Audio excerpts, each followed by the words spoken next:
series, tomorrow's headlines. Most are still asleep and I ain't talking about no bedtime. The truth is not a Google search, you need to get your head right. The Greek goddess of illusion was called Media, and I'm not a coincidence theorist, I look for thread lines. Smashing every deadline, no longer smashing red wine. Though I can hear the bells chime, it feels like the end times.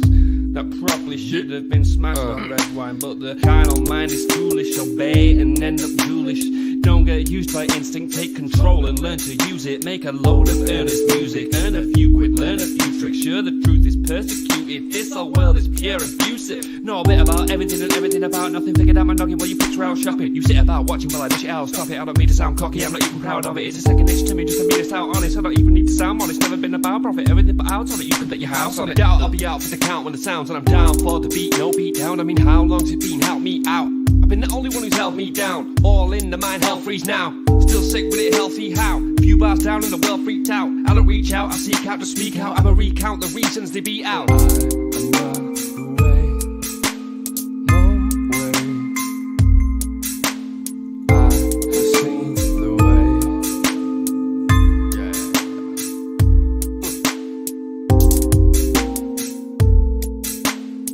Speak, repeat, there's no way.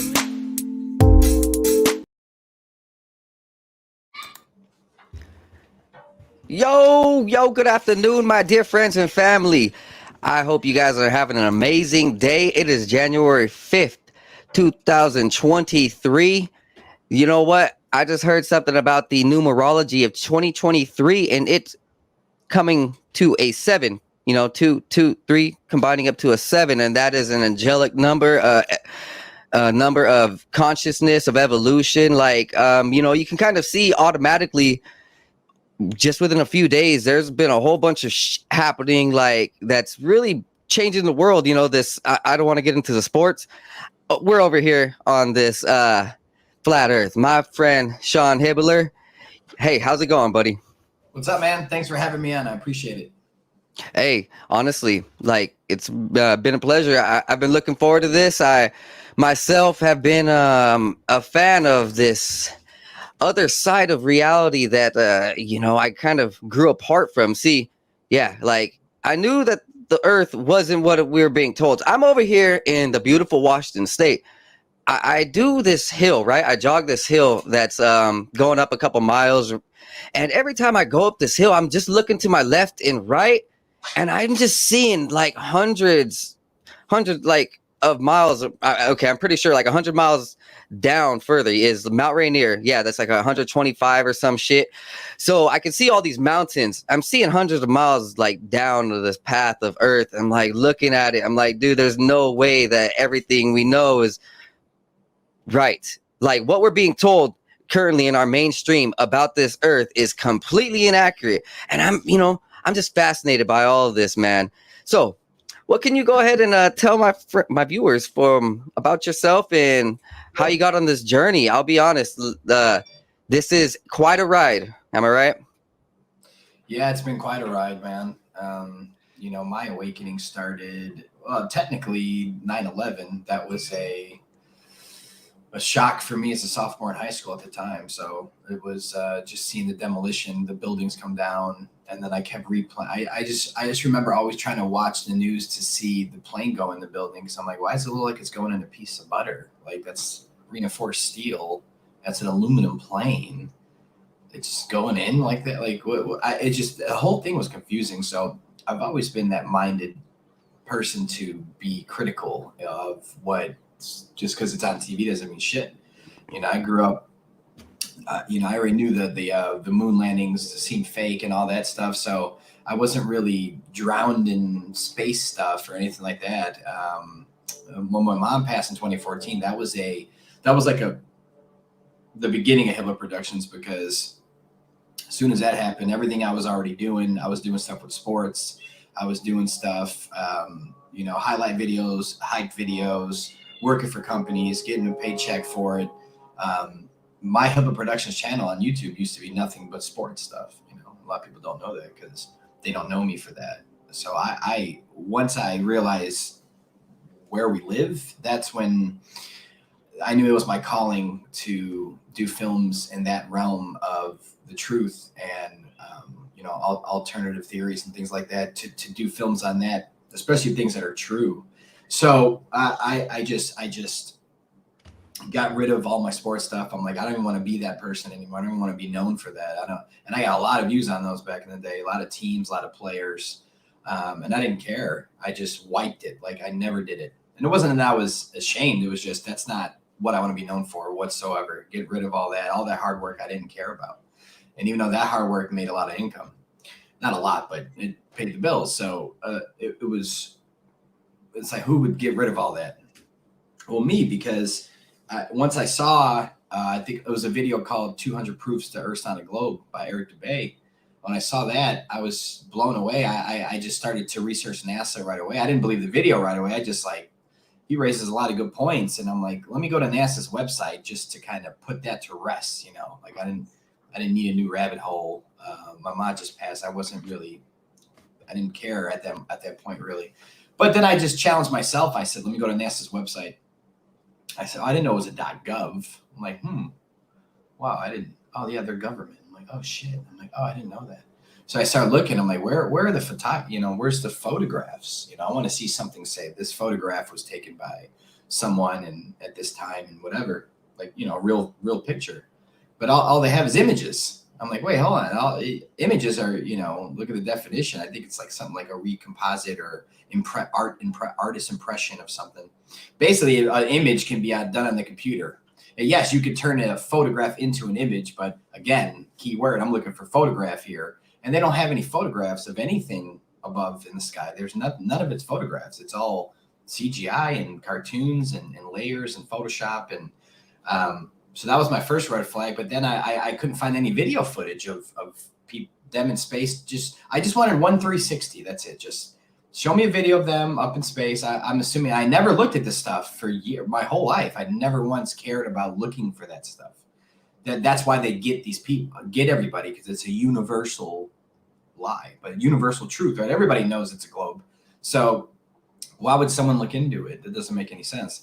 So, but when you do, you're like, okay, yeah, this is the fakest thing I can't even believe I fell for it as a kid, but now I know why they teach you in kindergarten this stuff, because you're already in the mindset of Tooth Fairy and Santa Claus and all that shit. So it's like perfect time to tell the kid they live on a basketball floating in space, travel in 4 different directions, thousands of miles an hour of spinning and all this stuff. Yet we see the same stars every year, just rotate in a perfect circle above our head and come back to where they started from again. Your grandma saw the same stars. Her grandma saw the same stars. It's a perfect time clock. It's a timepiece right above our head that no one's really paying attention to. And they've used so many distractions to get people away from that truth, because once you know where you live, then you can realize who you are, and then you take your powers back. There's no other way to do it. But you can't be lost in space, spinning out of control, thinking you came from pond scum and monkeys, and life's meaningless. You're just a speck in the infinite universe, and you really can't have meaning. I mean, those lights above our heads are designed for us, and they're close to us, and they're here for us. But yet they teach you they're trillions of billions of miles away, so you don't give a fuck about them anymore. Your brain short circuits. You don't even know how long that really is, or you're just like, oh, whatever. I see the images, looks like gas balls and all this stuff, and none of it's real. But the people, again, they don't have the time to investigate this stuff. So what they do now is they go to, well, let me see flat Earth on YouTube. They tap in flat Earth, they hit search. All that is paid for. Comedy Central, CNN, BBC, all this shit pops up. All the stuff they want you to see. So you're never going to find people like me, Eric Dubay, David Weiss, Santos Bonacci, Tanner Stewart. I can keep going. Austin Whitsitt. There's so many flat earthers that you should see pop up, educate you with films, with documentaries, with science projects, with all this stuff, so you can make up your own mind. Oh no, you'll never find us.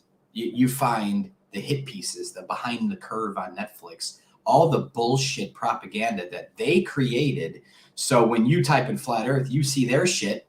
And why would you ever believe it? They tell you we're a disc floating in space and we're going up, and like, it's just the dumbest shit I've ever heard of. So yeah, I wouldn't believe it either. Now they made it difficult for anyone to research this stuff. So that's why I do what I do. I make films, so you don't have to do everyone's lazy in this world anyway, so don't worry. I'll do the 7 years of research for you and put it in film, so your lazy ass can eat popcorn and watch everything I did. And then you could judge it at that point. But trust me, do me a favor. Before you judge it, hit pause and verify what the fuck was said or what was stated, and you'll unpause that motherfucker before you try to talk some shit to me. So I don't put lies in there. I might speculate here and there. I think speculation is healthy with red flags involved. I think we need to speculate sometimes because we don't have access to go to Antarctica. We don't have access to do things, to prove things to people. But that's a red flag in its fucking self. So again, be different if we can go there and prove these things to you and what we know is true and what ancients have said and what previous maps have charted. And you can't have 4 continents in the North Pole in the North forever and then take them off. And now you go to Google Earth and it's nothing there. You can't do that and not say that's a red flag and only believe the current model and the current Google Earth map. You believe that one over all these ancient maps that had 4 continents there. Explain it. No one can. They're just, oh, well, you're a conspiracy guy. Shut the fuck up. I'm done. Honestly, I agree. I've been looking into these maps. You know, you see my intro. I was actually fascinated with Eric Dubé's videos for a while. Like I would just be late at night, really high, zoning in and actually pulling in this knowledge. Like I wasn't really arrogant of it. I was like, nah, I wasn't bullshit. Like, no, I mean, I actually correlated a lot of this to the ancient scriptures and how we are representing our world through, you know, religion or spirituality and how we are connected to this like source, right? The sun has a very important role in it. I think that taking out the understanding of how much we're connected to the sun kind of diminishes our soul's connection, like not just as a mental thing, but then it triggers like a actual physical thing. I think it just, my bad, but I do think it disconnects the ascension, man. When you ascend, you pass. You have to be vibrating at a certain frequency to get through the sun. That's the goal. I don't know. That's just my opinion, but that is true. That's where I agree. I mean, you can't get to the kingdom without going through the sun. It's just the problem is people don't research. They don't know that they changed it from SUN to SON later on. But it's always been through the sun. That, to me, in my opinion, that's a portal. That's something you need to look at every day. You need to ground. You need to stare at the sun. You need to get all the everything it gives us. You have to understand the sun is so powerful in its sense. Number one, for your audience, it's local. It's small.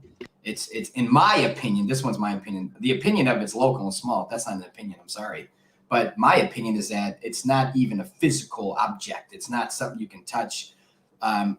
It's hard to explain, man. It's really hard to explain my thoughts on it, but it's just one of those things where you need it to live. We agree on that. The plants need it. The animals need it. Everything needs it, right? So it gives us food. Gives us fruit. Our fruit. That's, you know, at least in biblical times, that was called meat. By the way, they hijacked that and then said dead carcass is meat instead. But it used to be meat was fruit. So it gives us meat, so we can live the rest of our lives. Fruitarians live forever. So there you go. I mean, this created place, and they want to say it just was an accident. And I just, you know, just having a plant grow in your home is evidence enough. There's something magical about this realm we're in, and this is not random. It's not an accident. But, you know, that goes to the Big Bang Theory. That's what the theory is. That's why they call it a theory, a theory of gravity. They're telling you they're theories, but we're going to sell them as facts in every educational book because it's a part of our agenda. And the Rockefeller? Yeah, Rockefeller. So he's the one that came in 1920 and started the Board of Education and said, look, starting from here on out, if you want your school to have free lunches and funding and new books and all this shit, and every school's like, oh, how that sounds amazing, Mr. Billionaire. What do we do? Teach my curriculum. That's it. Teach it. This is it. You know, the science, the history, everything. You know, so they start teaching the false history. They start teaching false science. And a lot of teachers back then were mad. They were quitting. There was riots. There were people saying, you can look at newspaper articles from back then. Don't believe me. Go look. The teachers were against the teaching of the globe. They were like, what is this shit? This is bullshit. We're going to have our future be raised as, you know, stupid. Like, well, what the fuck is this shit? And then all of a sudden, here comes the Nazi traitors come over. They start NASA. They start this moon mission rumor for 15 years. We're gonna go, and then they got Walt Disney doing 15 years of pre-programming everyone with going to space, man on the moon documentaries. They're getting everybody's mind ready. So when you see the bullshit moon landing that looks like ass, you accept that because I think that's what it will look like real. I guess, yeah, that makes sense. Kind of looks like shit because we've seen 15 years of Walt Disney and he's good as hell. He's real good. It's like, damn, he's really good. He makes that shit look so real, but the real shit looks stupid. I get it. Makes sense. So people just went on with their lives after that, but people forget that there was a lot of people back then that didn't buy that at all, but they were silenced, of course. There's millions of people that didn't buy that fucking shit, the moon landing. When it happened, they were not buying it, and they were silenced. So, and it just stretched into what else can we do? You know, people lost interest again after the Apollo missions, and you know, through the late 70s, mid 80s, they lost interest. NASA was nothing. They got no ratings. No one gave a fuck. But it was being taught in the school, so they were like, well, whatever. Let's just keep stealing tax money. $60 million a day. It's a lot of money. Just keep this shit going. Make magazines, posters, whatever. The kids love it. Do museums and stuff, and the space museums, whatever. So they were having a ball, but now they're like, dude, no one cares about us. We need to really reinvest that we live on a ball. Well, what's the big thing we can do? Well, you got to get their hearts. You got to play the violin. If you guys don't remember what the only violin they really ever played, you can't play it often, but they played the violin with the Challenger explosion, and all those people in the Challenger are still here today. There's one of them we didn't find, so they might have took him out, or he might have passed away in real life. But the other Challenger crew members, they're all here today. They all have the same fucking name. They didn't change their name. I think two of them changed their first names. They're like, oh no, that was my twin brother. It's like, was he not at the funeral? I didn't see him at the funeral. I didn't hear any press conferences with. Now all of a sudden, yeah, well, he's always been my twin. It's funny. One of them said they're twins, and then like the picture of them as kids, they show one photo of two little Asian babies as kids and say that's, you know, him and his brother, and they're twins, but they're like, one's like looks like he's 7 and one looks like he's 2. Like, I'm like, this is hilarious. And they're the same people, and that's a hard one to get over on people because, again, they're playing the violin strings. That's what they did with 9/11. And they don't want. I know people that I can't even say 9/11 was an inside job, and here's why. They won't let me continue because no, my uncle's friend was in that building. She died. I'm like, yeah, she I'm sure she did. Can I have a conversation? I didn't say she didn't. That's probably 100% true, but they didn't even want to hear that there's something else involved because they think that by you saying that there's something involved that their friend didn't die. And I'm a conspiracy theorist. It's the same thing with this story. It's like, oh, well, come on. Yeah, they faked their death. Yeah, no one goes in these rockets. They go up anywhere. They go up, they level out, and they fucking land. There's no human beings on those. So you'd think just once there's human beings on them and they waved. They never showed them going in. They never showed them all strapped in, window. There's nothing. They just see this thing and it explodes and everybody's like, what's happening? And then they played the violins for years after that. I mean, everything was the NASA explosion. Oh my God, we love you, NASA. Let's give more tax money to them. We love them. So it's just been a tax laundering, mind control government entity. For those that think NASA's cool, you're lying to yourselves. They've been pouring a lot of money into space. Some would calculate that their space money literally outweighs like the rest of the spending of the world by like huge sums. I mean, we can imagine that if these agencies were creating something like UFO technology around Roswell's time and so forth, that's like 70 years from now, that's going to be a lot of billions and trillions of dollars, right? And then we also see things like these space blimps, all right, they've been working on blimps for a long time, but more recently they've been showing that there's like cloaking technology, right? So, the cloaking technology, putting on these blimps and all these other spacecraft in the sky, we can, establish, me and you and, other people in the conspiracy networks, that there is these like probably cities in the sky, these floating, bodies of technology, these floating mechs, way up there. You talking about UFOs? Actually, yeah, pretty much everything with it. Like, so we got UFOs, but we also got very high technological, devices up there, whatever they are, satellites, unmanned, crafts. But I think No that such there's thing as also satellites, man, bro. There's no huh? such thing as satellites. There's no such thing Right. as satellites. Yeah. So Every can you satellite explain is that for? attached. Can you explain Every that? satellite. Every satellite is attached to a balloon. But continue. Go ahead. No. Can you explain that for my audience right Yeah. now? Yeah, look up Google Loon. See, again, that you need consent. They need consent from you so they can just continue. The truth is always there. That you can see stuff in the 50s, NASA documentaries about their launching satellites on weather balloons. They launched satellites on weather balloons from the fucking 50s to I think the 80s. Arthur C. Clarke made a sci-fi book about satellites floating in magical fucking space. The next year, they exist. They never showed us how, never filmed it, never showed it anything. All you do, and let me tell your audience one thing: research that, but just do this. All you have to do, I promise, happens 100% of the time. All you have to do is Google search satellites from space. I didn't say go to conspiracy.com, guys. I said Google search satellites from space and look at and tell me which is your favorite cartoon. None of those are photographs. If you think they're photographs, there's something wrong with you. You should probably get checked or try to reverse your jab. I don't know what else to tell you. They're all cartoons, and I do this to people in person, and their mouth drops every time. Because when have you done that? When have you done that? Right? When have you go? Why would you need to Google that? Of course they're up there. Oh no, there's a lot of stuff up there. They're all in balloons. I cover it in Level. Go watch Level, the original Flat Earth, the first Flat Earth documentary of all time. Go watch Level. I mean, it's in there. I show you from the 50s to now, and that's why Google Loon comes out, and I think SpaceX has their own balloons up there. I forgot what they're called, but this is public information, guys. They have their own commercials for this shit. Well, why are they launching them in the space with balloons attached? Well, because that's nothing new under the sun. That's always been that way. That's why you can't get cell phone service in certain spots, certain mountains. There's no satellites up there in space. If there was, yeah, you should get that service in a fucking mountain. You ain't getting shit.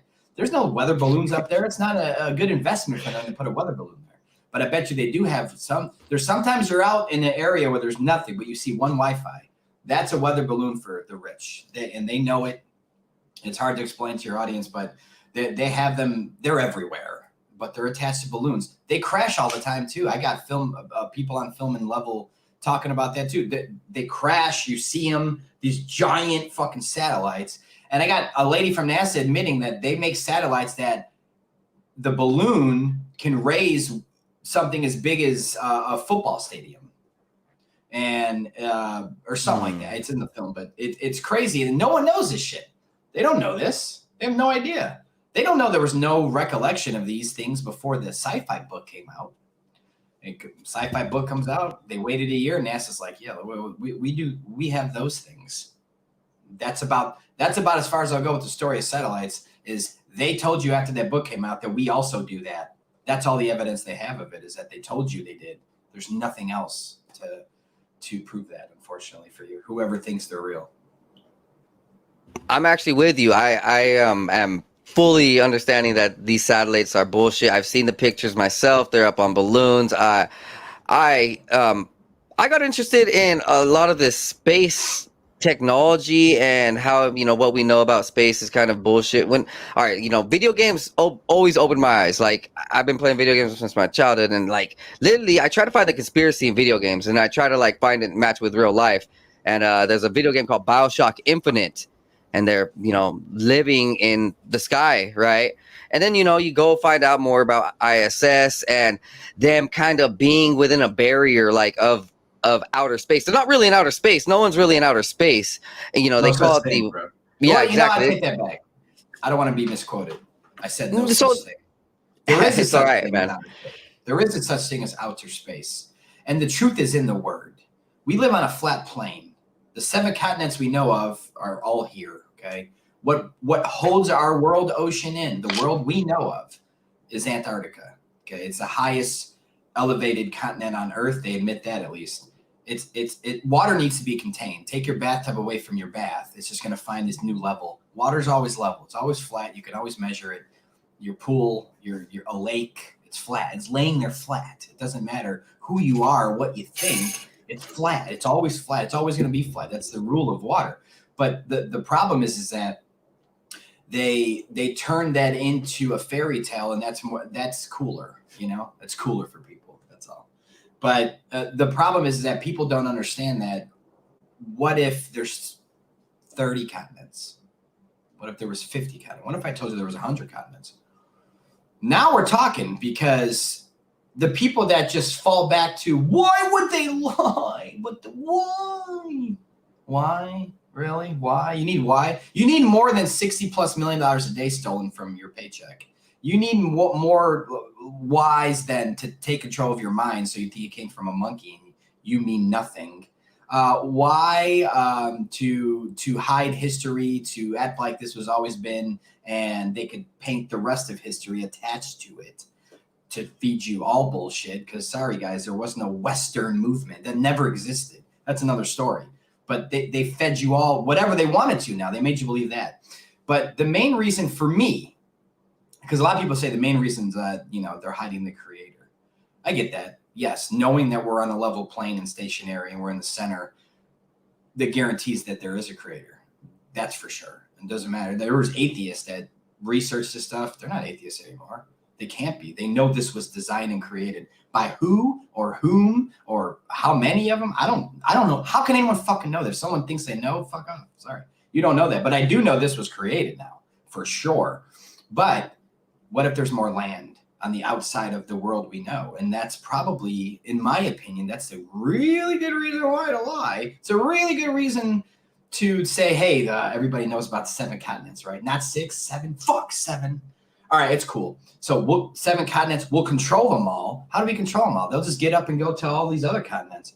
They don't know about them. We just explored them. Admiral Byrd got back, said there's more land over there. Like Captain Cook couldn't get in by ship. He went around the earth and came back to where he started from and said, I can't get in by ship. This was the 40s and 50s, that expedition.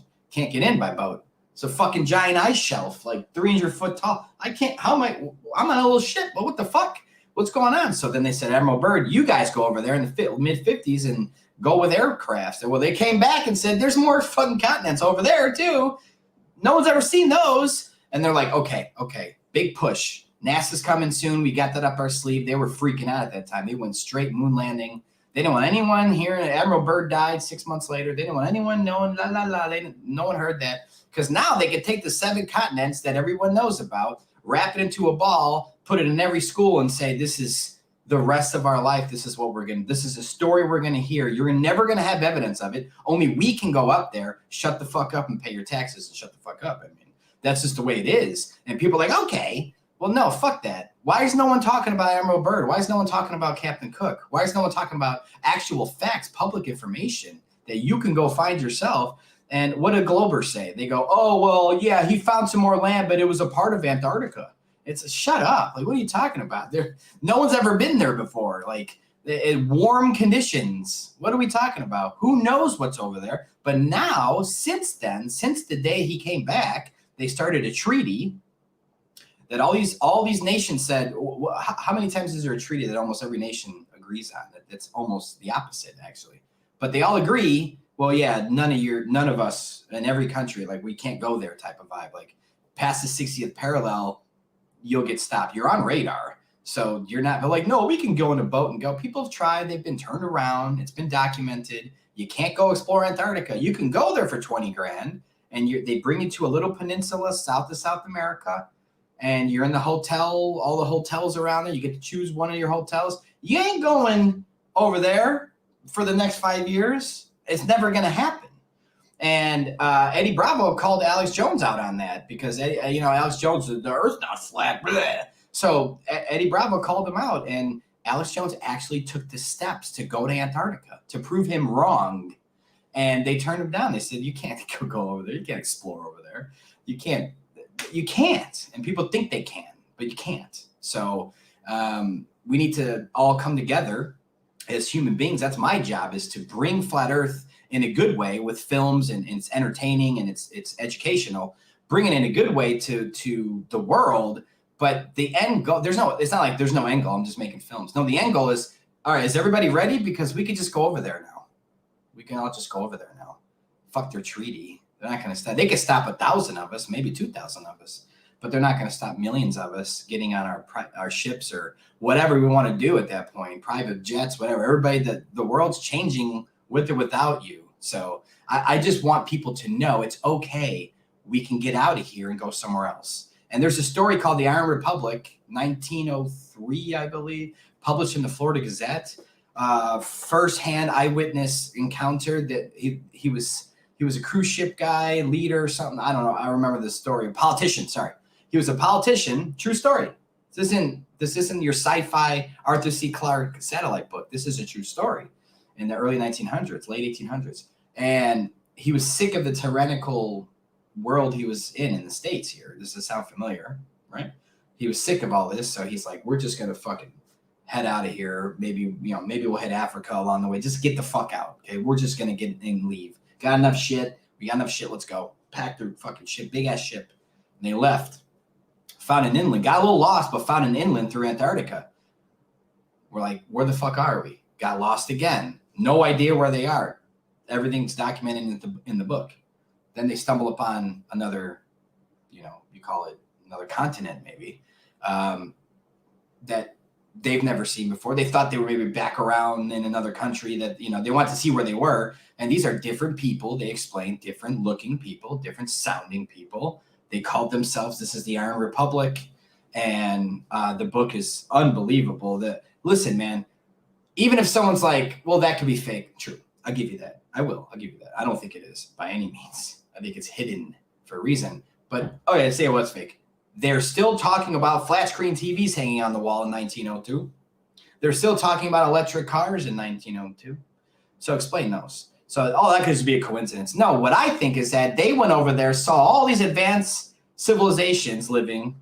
Who knows how long they've been there. They already have flat screens. They already had internet. They already had all this fucking shit. And they don't charge their people for free energy, free water. There's a whole system over there. But they go over there and steal their technology and come back here.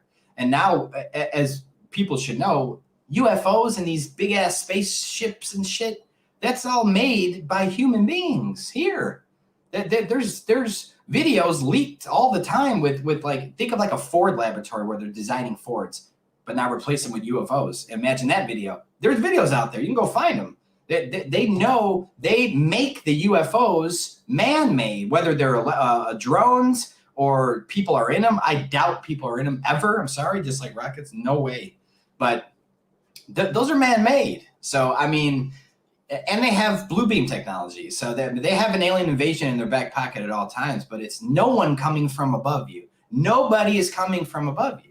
No one, ever. It's never happened and it never will. Only thing above your head, the reason the sky's blue, everyone, it's because it's water. Sorry to shock anyone with a fact, but it's fucking water. Sorry, go ahead. Honestly, I've always speculated that the planets themselves were reflections of land masses for like thousands or millions of miles away. If you look up and if you think that's like we know it's water, right? So it's reflective, and you think that from the map that's in my intro, that Buddhist map, and we see these land masses around Antarctica.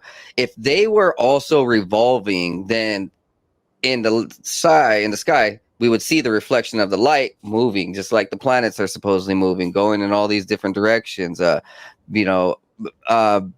Because they're probably also moving left and right, like shifting. I always actually reference how Earth is shifting at all times. Like there's Earth and all of our continents. There's no actual steady point. Every day it's just moving in a different direction, going up and down, left and right. It's probably the same thing for these other land masses, right? What are you saying is moving? My bad.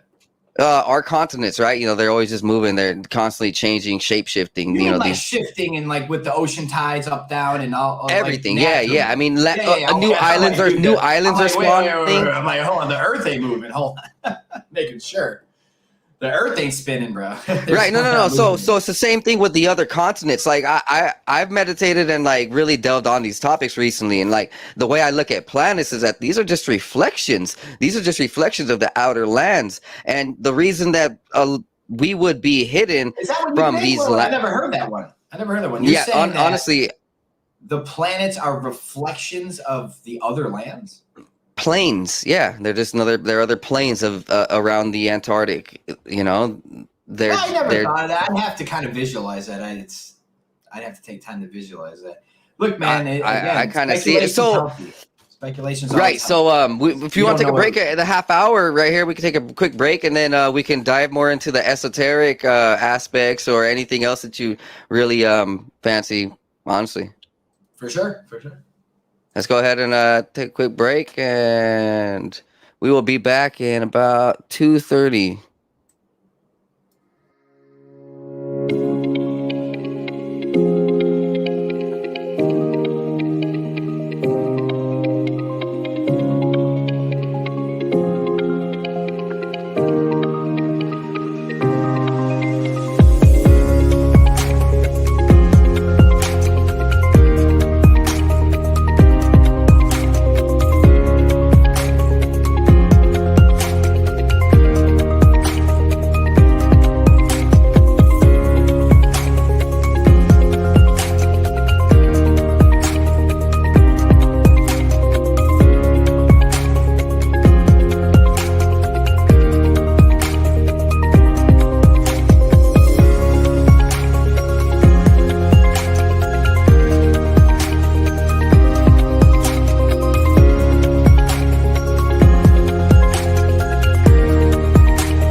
All right, guys, we are back in action.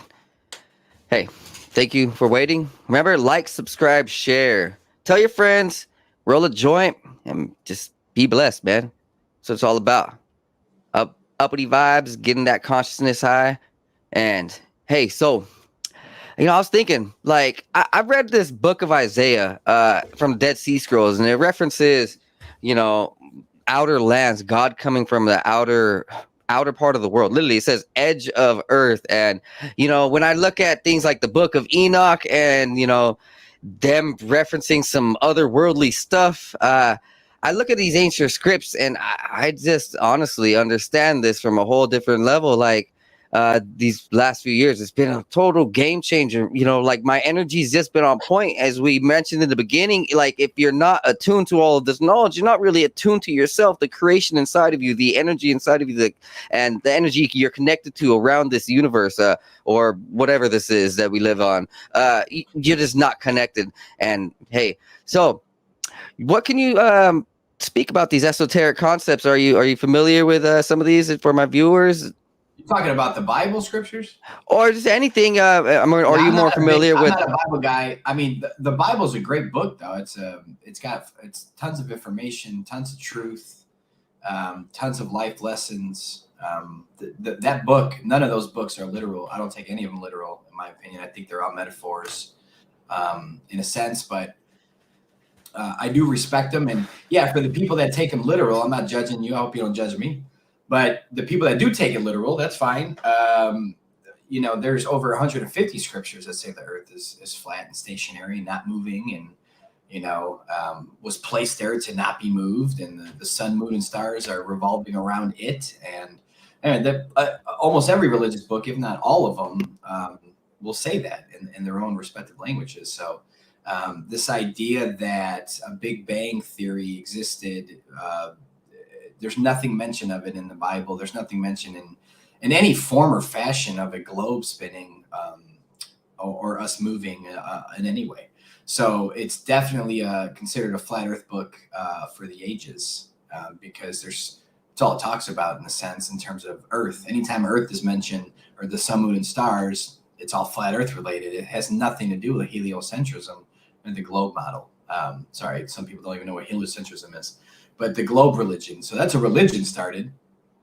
I think it was started in the late 1800s. That's my opinion. Some people think it was 1700s. That's their opinion. But it's a religion. And they knew that this global agenda they had, they needed the global agenda is what it is, a globe. And they needed full control over population. The way you control everybody is you put them in a cage. The globe's a cage, not only for your physical body, in a sense, because your mind's taken over your physical body. Your mind is trapped in a cage. There's no other land. There's nothing else. That's my favorite part of the Truman Show. Even though I don't think we're in a glass dome where it's like you put it on a dinner plate. I don't think that at all. That's just my opinion, but that's not how I think this place is set up whatsoever. But just so Truman Show people don't get all crazy with that, that's not what I'm referencing. I'm referencing the part of the film that when he was in school in a flashback, and he raised his hand and says, I want to be an explorer when I get older. And the teacher pulled down the world map, the global world map, and said, oh, you're too late. There's nothing left to explore. It's true. That's the picture they've painted since you were a kid, since I was a kid, since our parents were kids. That's the picture they painted. Exploration is a thing of the past. Everything's good to go. Do your job and graduate, go to college, get further indoctrinated, and do a slave job for us. So marketing, sales, you help our corporations. That's all they're setting you up for in life. You need to become an entrepreneur in this day and age to survive mentally, in my opinion.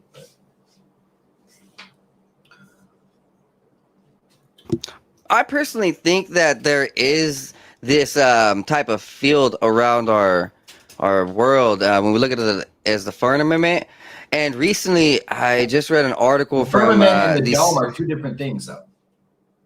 Okay, right. So recently, I just seen an article from these scientists that are like literally speculating these days. They're like, hey, there might be some type of energy field at the edge of our planet, or Antarctica, or whatever they call it. Right? They're like, no, now they're really speculating into it. I want to touch into this the last half hour. I Sure. think that there's these other types of entities, giants, maybe it's beings that are along these edges, along these boundaries that we understand. And part of this reason for shutting off this knowledge, that there are other lands, that there are other beings, is because they're really close to home. Like you said, that they might not be coming from a very far distance. They might actually be coming from a very close place. And if they can go ahead and just literally on a map black those out and block those from our mind, it's out of sight, out of mind, and we forget about it. Graham Hancock says we are a species of amnesia. Like literally, it doesn't take that long for a generation or two to forget a knowledge. Like if you just tell the group of people that you're living with over like 20 years that this exists, blaring it, then they're going to eventually believe it. And it's been like that for 100 years. We know they started really pushing these models of the globe. It's kind of just a BS thing. I like literally as a kid, I always wondered about the globe because I looked at the bottom half and I was like, that doesn't make sense to me. Like the bottom half just didn't make sense to me. I was like, how? Why? What do you like? and then, going through my teenage years, I'm then, climbing hills. I'm looking at this from a different viewpoint. I'm like, man, oh man. I start checking out Eric Dubay, and that's when the esotericism really starts kicking in, and I start finding my spirituality, and then, it's a very spiritual awakening. It is. Yeah, then the spiritual movement dives into more of what you were talking about, more of the modern proofings. And so for my viewers, let's go ahead and keep it rolling. Can you keep the modern proofings and modern revelations that we got going on, some of the tests, some information on what topic, boss? That how and why the globe model is bullshit. I mean, especially in the last 100 years, what they might be doing and what they might be contacting, because literally, if we look at things like Oak Ridge National Laboratory and CERN, when they say that they're trying to contact other entities, I imagine that it has to do with something that they're also doing in space. It's just that there might be some link it's not. Listen, man, it's not up. Everything that you're talking about right now, and all the telescopes in the world, these powerful telescopes. I know the Vatican has one. Oh yeah. The Vatican has one, I think, called Lucifer. Mm. That's the name of it. So, but all these $1 million telescopes that everybody thinks is looking up, taking pictures of cartoons for you, they're looking out. Okay, again, the Earth is on a plane, and Antarctica surrounding it. So you got ice holding in the oceans, and there's ice plateaus, flat ice plateaus going across, and who knows what's over there. But in my speculation, there's another one of those, is my speculation, over here. And maybe another one here, another one there. There might be tons of Earths everywhere. And that's where they get this idea to trick you that everything's above you. And those planets, maybe you'll live on one day. No, they're all right here. And there's a lot of ancient maps with extra land. And some of these ancient maps have, you see figures on there, meaning on the outskirts, you'll see figures like Sasquatches or mermaids, and these are ancient maps. So it's like, oh, so they came from over there. Some Sasquatch ended up here. I wasn't sure with that story, but there's tons of evidence of all the stuff that was buried now. It's like someone just hit the leak button in 2014, and it's been pouring out ever since. So this is why we're in an information war, the truth war, censorship war, because they know that we're going to win this. The truth, not only can it set you free, but it oversees everything else. The truth oversees everything else, even love, because without truth, you can't have love. Truth is number one, and it's number one to me. So I'm not going to be fooled again by any of this. And it sickens me to know how many people still are, especially with the COVID hoax and everything they were doing with the jabs and everything. All these things, people are waking up, though. They are waking up to a lot of things. But it's like this one is still like, I can't let my ball go. And I think I connected to that. It's a child in them, okay? Because, pretend we lived in a world that 80% of the world believed in Santa as adults. Just pretend. And I'm sitting here like Santa's not real. It's been a psyop.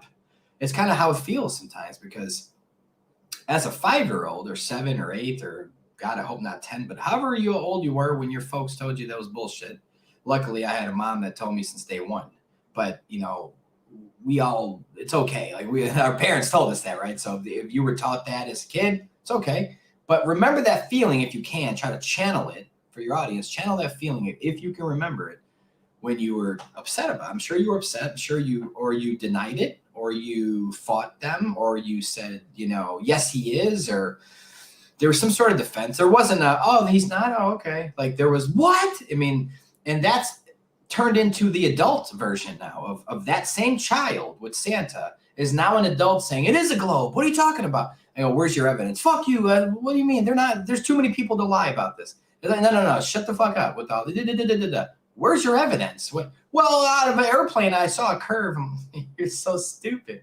They already pushed the goalpost years ago to even Felix Baumgartner's Red Bull jump's been openly, publicly admitted as a fisheye lens. Even Neil deGrasse Tyson said you can't see a curve from that high up. You got to be way higher. They keep moving it higher. because flat earthers, we set up hot air balloons that go 5 times higher than the airplane you thought you saw your curve out of. And there's no curve out of that. It's flat as shit. So it's like you send a hot air balloon up, weather balloon up 5 times the distance of an airplane, and it's flat. I'm supposed to think that you saw a curve out of an airplane window when your high priest, Neil deGrasse Tyson, admits that I'm right, not you. So shut up. Like, people have their opinions, these programmed opinions with everything, and they don't even let it register that they're full of shit. You're just spewing stuff out of their ass with no evidence and no way to verify it. But they'd rather keep those beliefs because it's easier, right? Isn't it easier? Just believe it.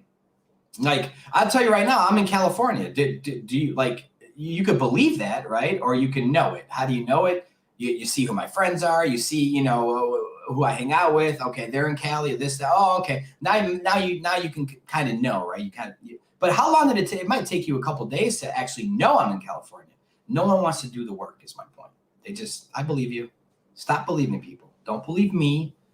But when it comes from the government, please don't believe them. Look into it. Look at it. Look at both sides of the fence. Now you got to ask yourself a question. Both sides of the fence. One's a sphere, one's a flat, motionless plane, as you experience every day. But it's all right. They told you you're spinning and whatever. Okay. So you'll buy that because that's what kindergarten said. I get it. Okay. So here's your kindergarten story with no evidence, and here's reality. So you get to choose one. That's the beauty of it. The problem now, though, is that you don't, because when you want to say, well, let me see what they say, what are you going to do? What's a normal person going to do? They're going to go to Google, Bing, whatever the fuck they use, and type in flat earth. Well, you just lost, because it's all controlled now. It's been controlled since 2016. It's over. You can't do it that way anymore. So that's why I make films, because at least I can promote those films to different groups, different audiences, and say, look, we're bypassing all this Google shit and YouTube, controlling everything. I'm trying to tell everybody, go watch this. And I got my new film coming out on Earth Day. I drop one every year. Part 3, Level With Me. I got Eddie Bravo, Bryce Mitchell, UFC. I got Joe Bauman, MMA legend to me, because of he called out Kimmel in Hollywood in the ring. But, you know, I got people coming back from my other films. So this new one's going to be epic. And I suggest that your audience at least go see the trailer, Level With Me. So levelwithmefilm.com if you want to go check it out. But for those that know who Eddie Bravo is, or Bryce Mitchell in the UFC, or Joe Bauman, they will be in the film, exclusive footage. So I'm trying to bring it home this time around, man. I want everybody on board. I need everybody to see this. You know, it's how do you get people to see something that's censored, that's banned? How do you get it? I'm trying. So that's all I can do is try new things every year. But we're getting there. We're getting there. I'm seeing a lot of people wake up. People I never thought would wake up are up. They're up. They're getting here, because eventually some shit's going to go down in this world, guys. It's nice to know we can all go to other continents and say, fuck all this shit. But you have to know first. And I don't want you to believe it. I want you to know it. And you can know this. You can know all this stuff. I just make it easier. I make it easier for you. That's all. I do all the dirty work. But all my dirty work can be verified by you. I tell people, hit pause in my film.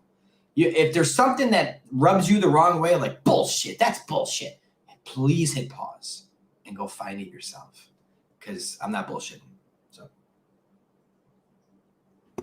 I've watched your first movie, and it's awesome. I had a lot of fun with it. You knew how to produce a good movie. Thank you. Everything about it. I mean, look, there's documentaries out there that are just very dry and like not entertaining. No, this is a very entertaining. You know, because we kind of have our vibes, like, you know, balanced more towards like the energies of Earth, like on a natural sense. Like, we're more aligned in a sense. So, you know, these documentaries that I see from this side, it's definitely more creative. It's kind of sticks to a more human nature. It doesn't seem so like alienish. You know, some of these like very inhuman. You know, you see a lot of documentaries and movies that are they're just like robots. You know, very inhuman. Literally, they're not even animated. They don't even seem emotional. They're not real people. Let's just keep it real. They're not real people. They're actors. They're brought in for an agenda to skew you a certain way. These are only real people in my films. This is raw emotion. This is Yeah, I get to choose. I got final cut. It's my film. I do everything: directing, editing, writing, sound. I have to do everything. I don't have money like that. I don't have a 9 to 5. So I have to do everything. It's my job to. This is why I'm here. And I'll continue to do it on all topics of truth, not just flat earth. That's the most important. Besides knowing they're stealing our children and trafficking them, that's number one to me. That's number one fact that you need to know. But number two is where we live. And then you realize who you are. I can't tell you who you are. You have to find that out. But you're never going to find who you are and how powerful you are as a human being until you know where you live and you are one with Earth, because those frequencies above our heads, those dots in the sky, what they told us they were is not true whatsoever. The distances are not true whatsoever. The physical nature of them is not true whatsoever. So if you knew that those were frequencies for you that you can tap into at any given time, and you can trust the universe, and the universe will lead you to the right roads to manifest. If you knew how to do all that stuff, would you? Yes. Would you use it to become who you want to be and be who you want to be? Yeah. They know how to do it. They utilize Saturn for evil. They know how to do it. They know how to channel that energy for bad. And I think that's like the business frequency, business money type of whatever you call that. I forgot the actual name, but that's the frequency that they utilize the most. And they don't hide that fact about Saturn. But the problem is people look up and they go, oh, look, I think that's Mars, that light in the sky. And then their subconscious processes a 3D gas ball spinning, and then rovers driving around. None of that's real. That's not real. That's a light in the sky, just like the other lights. And for years now, flat earthers have been zooming in with their Nikon P1000s.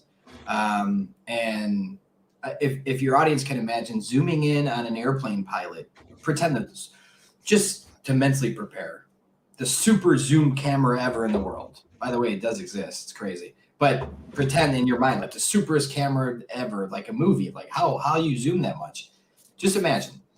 Can you all imagine doing that to just an airplane in the sky? You see the airplane flying, you're like, that's an airplane, right? Yeah, it's an airplane. But you barely see it. I think they're 5 miles up, 7 miles up, right? So you start zooming in with your Nikon. You can imagine the airplane getting bigger, right, as you zoom in, and maybe even seeing the pilot's face. Remember, it's a super fucking camera, I'm telling you. And you can see the pilot's face, and like, oh shit! You might miss him because it's moving, and you're trying to, you get it. So, but you could still imagine that, right? The plane would grow in size, the face would grow, and then Now, if you do that same thing with those dots in the sky, use your mind here, everyone. If you do that same thing with those dots in the sky, need I remind you, they told you those dots in the sky. I think the closest dot in the sky is 36 trillion light years away or something. It's ridiculous. What's that mean? Exactly. You have no idea what that distance is. It's beyond any recollection of reality or numbers or distances. It doesn't make any sense. But pretend we're going to accept it for now. Okay. Those dots are 36 billion, trillion, quadrillion miles away. Okay, cool. When I start zooming in on those dots, just like the airplane, remember the airplane, are those dots going to start growing as I zoom in?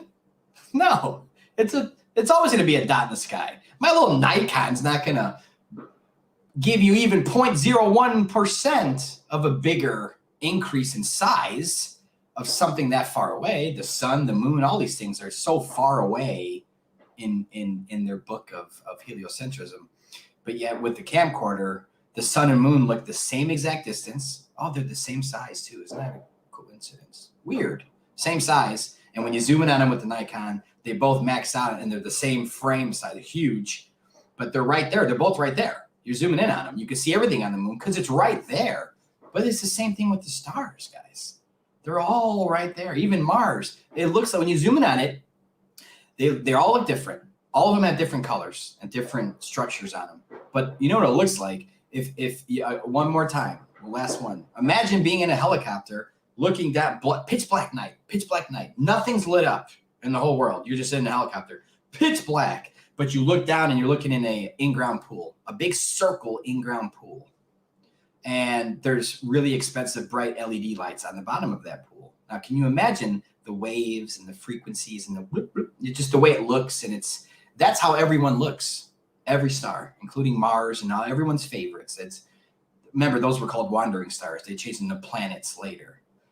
But every star in the sky is right fucking there. And you can prove that to yourself. Not only that, but I mean, there's videos of it. If you don't want to go buy the Nikon, there's tons of videos of it. I did cover some of this in the original level. The next level is more about if you're interested in more land and all that, those types of topics and things like that. In seasons, I cover seasons in the next level. Seasons is another one that's, I mean, it's like, it's noon, and this 93 million miles away gas ball, whatever they call it, right? The sun is above your head at noon, right? And it's 95 degrees. You're hot as shit. You're like, oh shit. Even though that's 93 million miles away, wow. Must be really, really fucking hot, huh? God, because you're sweating dick. And you're like, golly. But at 6 o'clock, that sun's over there now. The same sun, need I remind you, not a new one, same one. 6 o'clock, it's 70 degrees outside. But that's the same sun. It moved, in my world, it moved a block maybe, like it went over there. It's like, well, how did it drop 20 degrees? It's 93 million miles away. I'm supposed to be a pebble in the universe. Half of this pebble is supposed to be affected by that light. Although from a 4-hour gap, it drops 20 hours. Does that make sense, or does this make sense? Let me hold a heat lamp over your head at noon and then walk a block down with my heat lamp. Can you see the heat lamp still? Yeah, that's 6 o'clock. You can see the heat lamp. But do you feel the heat as much anymore? Well, of course not. It's a local sun. That light is local. It's right. When you see the sun, that's where the fuck it is. I can't sell you that the airplane is 93 million miles away. Please don't be sold from kindergarten that light in the sky that affects you at any given time, like it's right there. It feels like it's right there because it is. So is the moon. You can see everything on the moon with your own eyes, but it's millions of miles away or whatever they say. How? What are we talking about? And what about the North Star? They say that Polaris, which doesn't move, by the way. Explain that in a whirly, twirly world. The star doesn't move. Doesn't make sense. All the other stars go around it. But that star itself, they say is like 463 trillion, or it's the biggest number ever. I don't even remember what it was. Light years away or whatever. But we could see it? How can we see it? Like, explain. It doesn't make sense, man. It doesn't make any sense. But people would rather accept it because, they were told that, and you're not going to question a guy in a bow tie that gets paid by the government. Just don't question him. And people they can't grasp this lie because they still, even when everything I just said, they'll still go, yeah, but why would they lie? I mean, land. Hello, more land. Control of your mind. And you came from monkeys. And there's no creator. It's like, I can keep going for an hour on why. But that should be enough. And $60 million a day from just one company. There's JAXA, there's RASA, there's ESA. All the major countries have a space agency, and they're just stealing money to do nothing.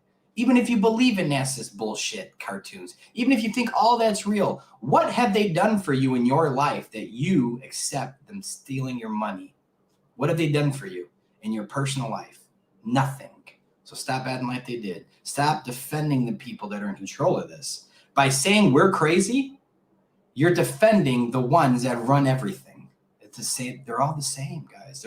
These government entities are doing this. They've been doing it for over 100 years, and they're not going to stop until we wake up. So. There is definitely a control in the minds. I like to relate it to neuroplasticity and also the degradation of our anatomy and the actual mental freaking stiffness of the knowledge lacking, right? Over 100 years, this has been a little war that's been played against humanity, good versus evil, light versus dark. And it's really taken little hand in all sorts of fields, food, knowledge, spirituality.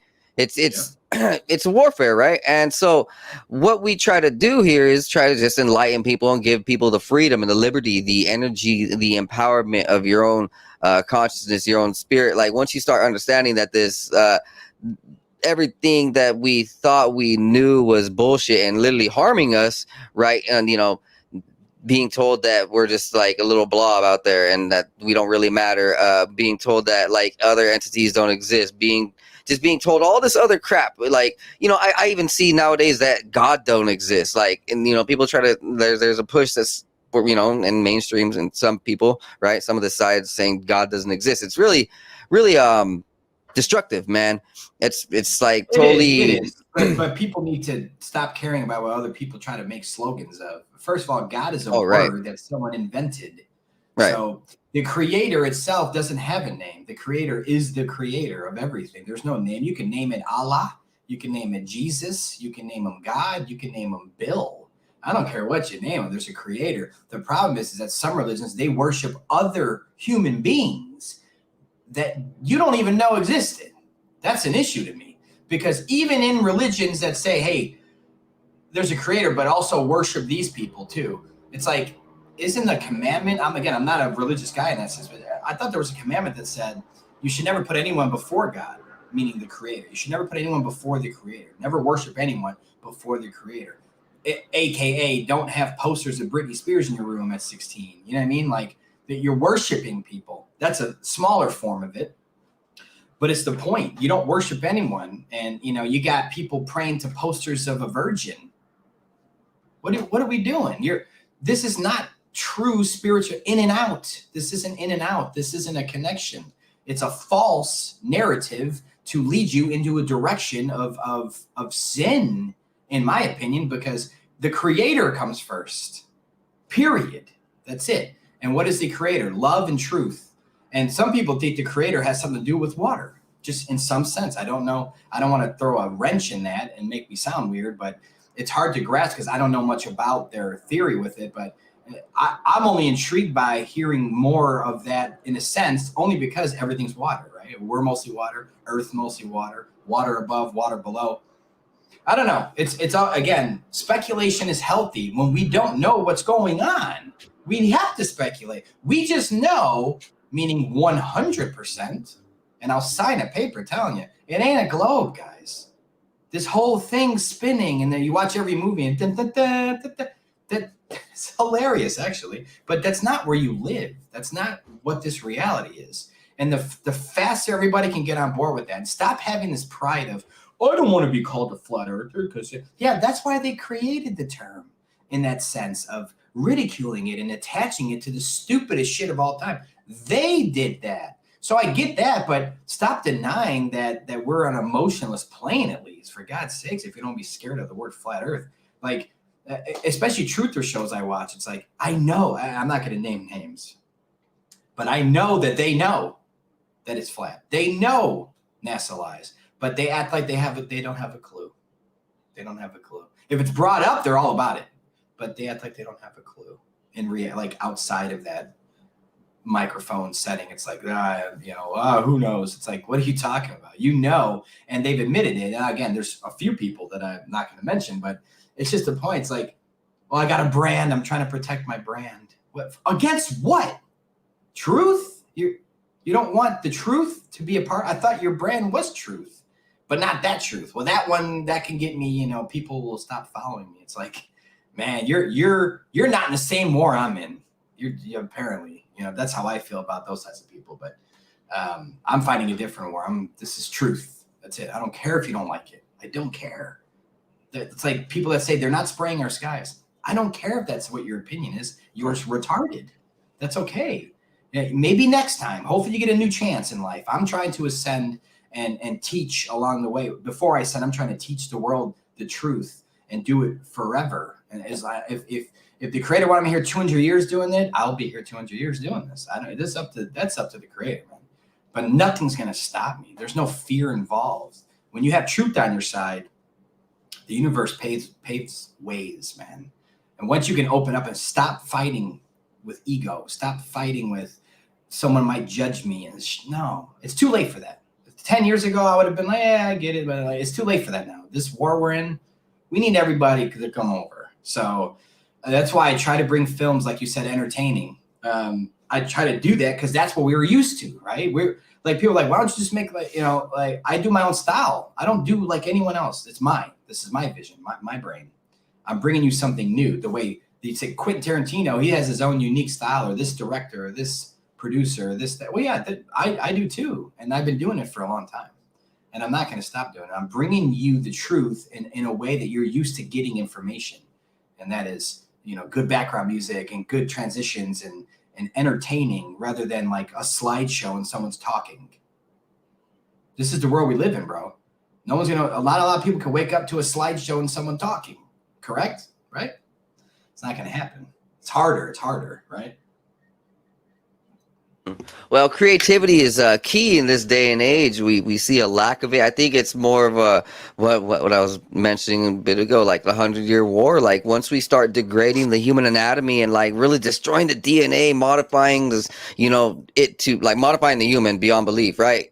The creativity lacks. You start getting this like just out of warp. It's just a completely warped body, mind, all that. And us, we retained it. We would like to put our viewers onto this and really help them hit it on all levels. Like for me, I also like to promote vitamins and supplements, right? See, when you're like eating all that bullshit, you're going to be thinking that bullshit. You're going to be believing that bullshit, and it's just going to stick to you. It's going to be like this neuroplasticity, which is like your brain being formed to fakeness. Or, I also am more into this recently, like these other dimensional entity aspects where there might be some type of like possessive type of nature to these other dimensional entities that these government agencies have been speculatively been making deals with over the last 70, 80 years, maybe 90 years, depending on how you want to look at it. And if these dudes are making deals with dark entities, of course, they're going to go ahead and play people like puppet strings. When I think of, what is it, NSYNC or Backstreet Boys, that one of those music videos, they're all being played like puppet strings.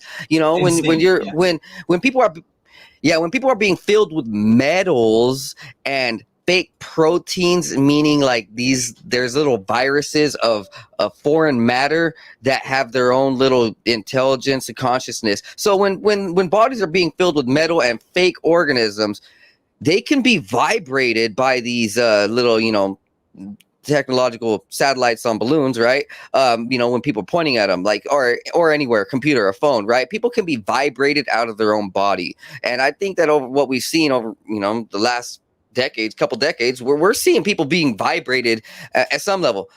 Some people are literally just being destroyed on genetic level too, right?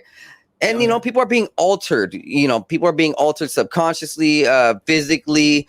You kind of see this weirdness where like people start like, I don't know how they say it. They're twitching when they're driving. They're like, oh yeah, I don't know. It's just a problem. It's like, wait, man, what are you eating? It's like, oh, I'm eating bullshit. It's like, wait, okay. Your body is reacting in this weird, like, stasis. It's not even being controlled by you. When we look at these videos like graphene oxides like having their own little consciousness, man, it's crazy, right?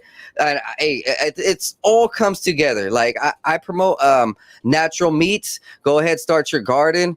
And then, like that will help you feel balanced and secure when we bring these ideas of flat earth and, the firmament and all this, all these crazy topics. Like it won't be.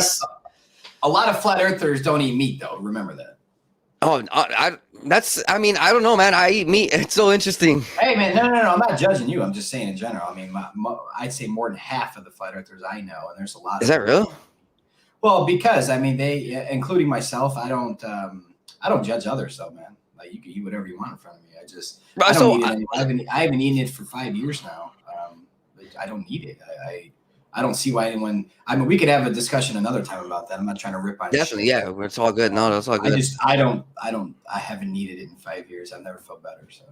So I actually don't eat the meat in the Bible that's like when it talks about sea little critters, like the little sea bugs, crab, shrimp, and all that Bible bullshit. you're talking about, bro. There's like 100 Bibles, but the original Bible, the original Bible should be the only one you're referencing. The original Bible clearly states the Garden of Eden and clearly states the meat is fruit. So If you Yeah, want you're to right. go You're, down that so actually, when you mentioned that earlier today, that was the first time I ever heard that. But okay. it made sense Hitting because knowledge, man. Yeah. because like I've actually heard meat be used for like things like nuts and like other berries and stuff. Like and so when you say it was fruit, I'm like, wait, I've heard this before, but once only, and Yeah, it was like I thought it yeah. was What do you foreign, think that's right? called? When you peel a pear or an apple, or you open the orange like that, that's what it like. That's meat. That's the true word. It's meat. They hijacked that word, and they beat a 1-year-old cow to death and served it to you. And people act like they don't have fear. Well, that's where it comes from. It's because these cows are getting beaten, these pigs are getting beaten to death at a very young age and traumatized. If people don't think that the fear in the blood doesn't transfer into the meat, they're crazy. I'm sorry. I mean, that's why they get tortured. Okay, it'd be different if the cow was 50 and he tipped over and died and someone ate him. I don't, whatever. That's gross to me now in my mind, but I don't judge that at all. Or if you have to hunt because there's no grocery stores where you live or something, I get it. I mean, you have to eat, right? I get that. But again, for me, no, you are what you eat, man. And I eat life. I eat life. I mean, I eat, stuff that, Yeah. It's just I get it. different. Honestly, bro, I'll be honest. Look, at three years ago, I actually tried out veganism, vegetarianism for a year. Like, so I switched it. I did half and half. It was interesting, man. Like the vibes I felt pure, but it was like kind of at the brink of when I was really breaking through, consciously. So like it was just a confusing time. I didn't really understand what I felt, but it was just like an automatic thing. My body, my soul was telling me, hey, man, just go vegetarian. Like literally just quit eating meat in general. Like so when I say I meditate and have these, I also have these dreams, right? And so that was one of the things like a couple years ago. Is just said, hey, try it out, and I didn't really stick with it, but I liked it. I enjoyed it. It's I'm not a hater towards any type of like diet, No, bro. Me neither. But yeah, I know, yeah. I understand when something tastes good, you crave it. That's all. You crave something that tastes good. But what if I served you a dish and it was human, and you were like, "That was a good ass burger," and then you found out it was human? Would you reconsider eating something because it tastes good? Well, I'll be honest. The reason I eat meat isn't really because it's it a direct tastes. question. It's a yes or no question. Would you reconsider it after you ate it, and would you reconsider eating stuff based on taste at that point? You wouldn't want another one, would you? Because you already made no, man. Like I wouldn't really trust in that much meat anymore. No, I mean, would you eat a second human burger once you No, found out? yeah, What if it tastes yes, good? no. What if it tastes good? No. So it's so like I was understand from my perspective. That's how I look at anything. It's in the same boat. I'm not trying to eat death. Like I don't see it with ascension and vibrating that death is going to help that. That's just my opinion. So. Oh no, honestly, so meat isn't like for the flavor for me. The only reason that I didn't like cut out meat is because I felt this was just because I was confused that my protein levels weren't gonna be adequate, and I was like scared of it. I was like, no, I'm already skinny enough. And so being skinny has nothing to do with your protein levels. Have you eaten meat most of your life? Yeah. See, but I was also confused. Hold on. Let's go back. You were skinny. You're skinny most of your life, if not all. Yeah, but I was eating bullshit like hot Cheetos, if not all. Yeah, meat. Pretty much. Okay. Yeah, for most of my life. So going vegan or vegetarian will not make you more skinnier, less skinny, or anything. You're a skinny guy. Meat has nothing to do with it. Protein has nothing to do with it. Protein helps with building muscle, and it helps with supporting your muscle mass and inflammation and everything else.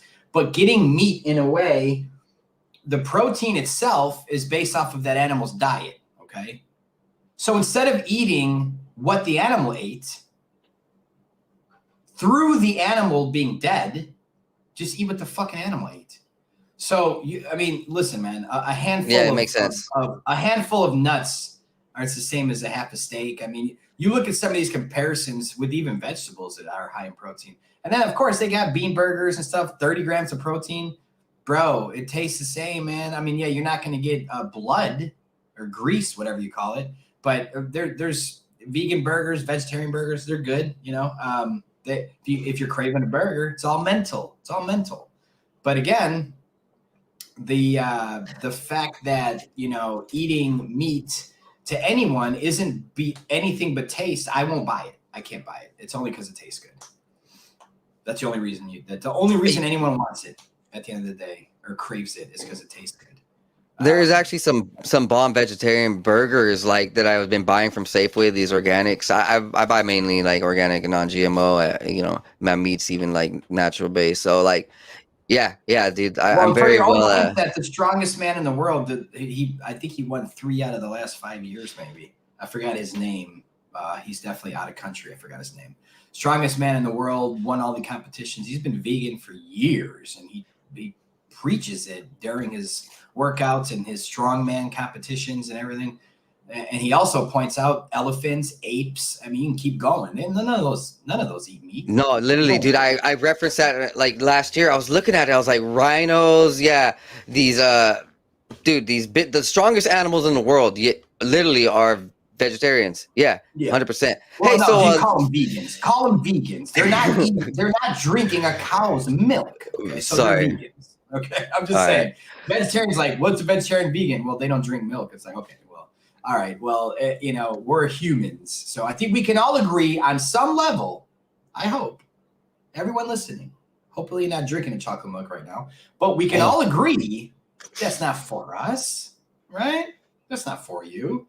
So no one can win an argument with me about dairy products and cow milk. Dairy. You should drink chimpanzee milk, Globe believer. I'm just picking on someone in the audience that probably believes in the Globe because you should drink chimpanzee milk. You came from monkeys. It's for sale. It's 98% human DNA, whatever you want to call it. You're drinking a cow's milk. The cow has nothing to do with the human being. What are you doing? Why? Because it's in magazines and it's been promoted in the government food pyramid in every school. That's the only reason why your ass drinks cow milk. It's because they're the ones that said you had to, and it's available and it's a part of the pyramid.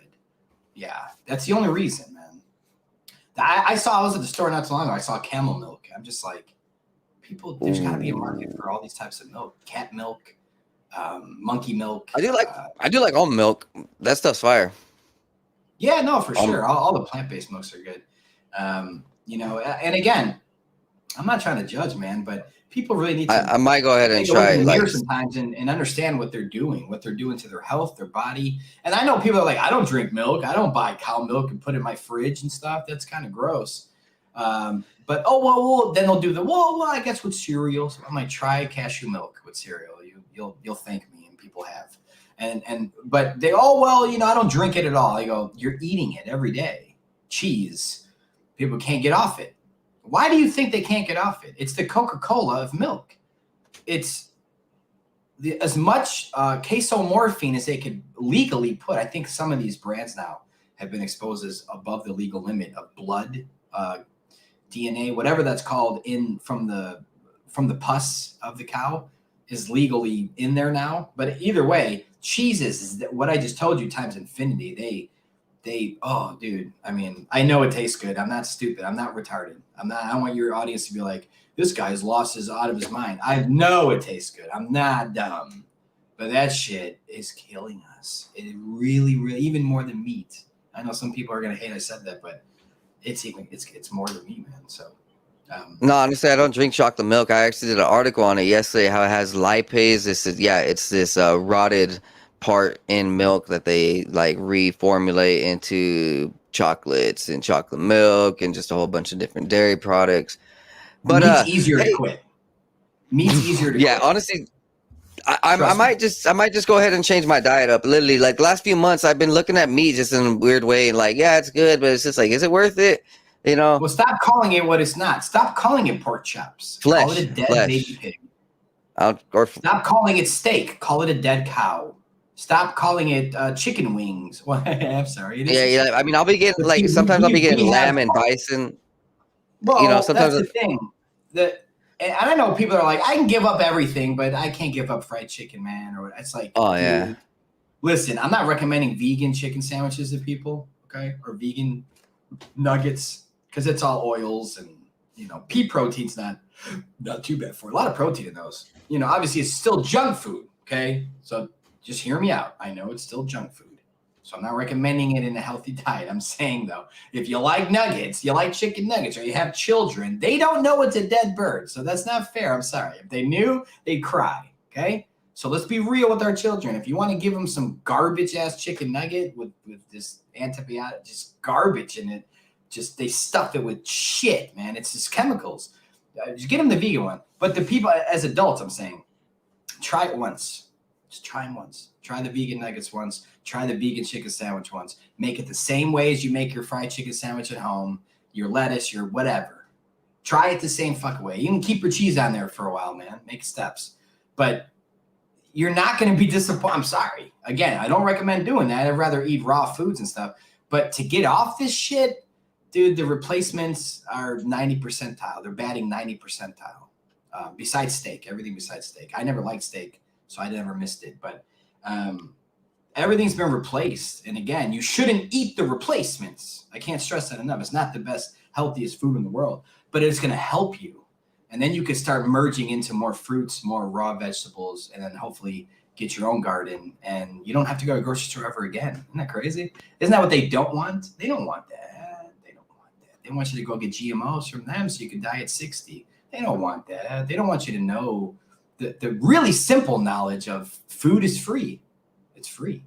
You gotta figure out a way to get it and survive off it and get used to it. Because again, you research history, water, whatever they're called, breatharians, watertarians, I think that's the other one, and then fruitarians and vegetarians technically, but they all live the longest. It's not even close. So, and I do think that meat causes cancer too in many, many ways. They've proven that. Again, you're putting death in your body, and it's not made for us. We don't have canine teeth the way you think we do. I want people to think of ripping into a pig with their own little fucking claws and their own little dull teeth. Can you get and rip into them like a lion? We both know you can't. But can you open up, try to open up a pineapple with all your strength? Yeah, you probably can. But my joke was most fruits, it's pretty easy for us to eat. The vegetables, you pull them up. It's human being food, in my opinion. I think vegetables, in a sense, in a funny way, is food for animals, land animals. Fruits for us, and seafood is for the sea animals. The little things floating around, that's their food. And I think I do know a lot of people that eat fish and stuff like that too. And that, hey, that's fine. In a way, it's. I look at it not to be hypocritical or whatever, but that is food, right? That's food for all the animals in the ocean. So if a human being wants to eat it, that's their choice. Whatever. You're stealing their food. That's all I'm saying. But these land animals sitting here pissing and shitting everywhere and running in the forest and stuff, let them be. I don't know. That's my opinion, man. Again, I all this controlled animal holocausting that's been going on forever now. It's sad. And whether you eat meat or not, you have to know it's sad. And I recommend going to my Rockfin and watching The Taste of Life, which is on my Rockfin for you specifically, because just to be reconnected again with the understanding of it all. That's why I made the film. It's not about, I'm not pushing anything. It's not about be vegan or you're a piece of shit. No, it's not about be vegetarian or you're a piece of shit. No, it's not even about if you eat meat, you're a piece of shit. No, I'm just showing you facts. And I'm reconnecting you with reality of everything regarding that. In case you didn't know. It's one of those in case you didn't know films. In case you didn't know about meat and dairy, and in case you were unaware, or if you want to know about it, that's why I made it. It's called The Taste of Life. And again, I don't judge, man. I'm not trying to judge anybody listening. I'm not trying to guilt anybody. I'm not trying to make people pissed. You just, we should not eat death, in my opinion. And I'm waiting to hear a rebuttal. Let's say that. Let's just say that much. I'll be honest. Fruit does taste a lot better, and it's just a lot more refreshing. Yeah, you don't need a frying pan to make it taste good, or seasoning. Yeah.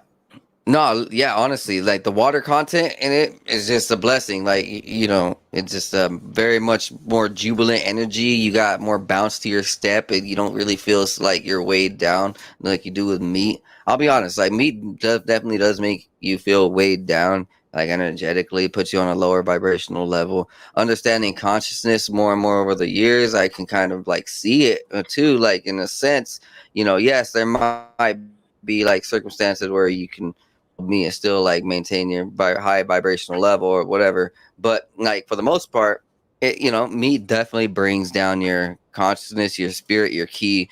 Puts you in a more aggressive state, mad, like fighting. Want to be vigilant, want to go play video games and like tear it up all day, all night. Like Well, yeah, it makes you get lazier. It's by design, man. I mean, it doesn't even last in our intestines. It sits there forever. I mean, as we all know, Yeah, you I take did a hear about McDonald's that. hamburger, it'll last for years before it even pretends to spoil. What do you think it's doing inside your body? It's not even food. And specifically McDonald's, I have to pick on them. That's not food. Nothing about that's food. It's death and GMO, and people eat it every day on the way home. Got to get my Big Mac. Got to get my this, my that, my Whopper, whatever. It's like every day, and they wonder why they have ailments at 50 and they die in their 60s.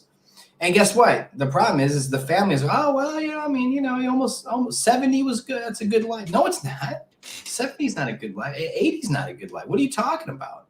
We should be living for a long time, but we're uneducated. We're unintelligent with reality. We're disconnected from everything.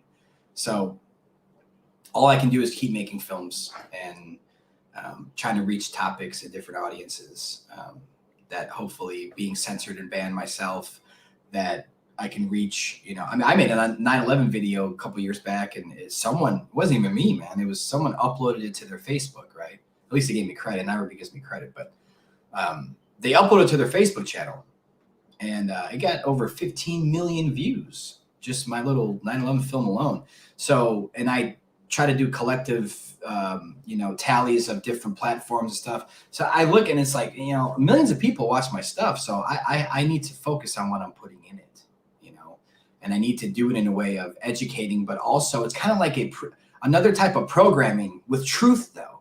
I'm trying to take if I can, like like how did they get us? How can I get the world back with truth though? And with love, not there's no tricks here. But how do you how do you undo all that shit?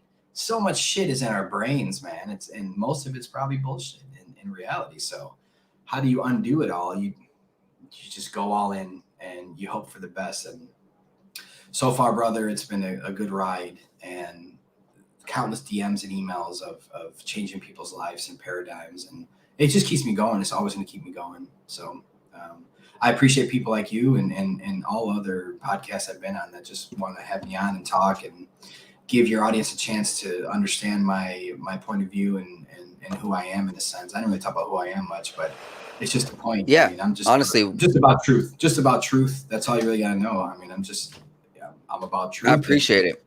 Yeah, thank you. Hey, we're running about like an hour and a half.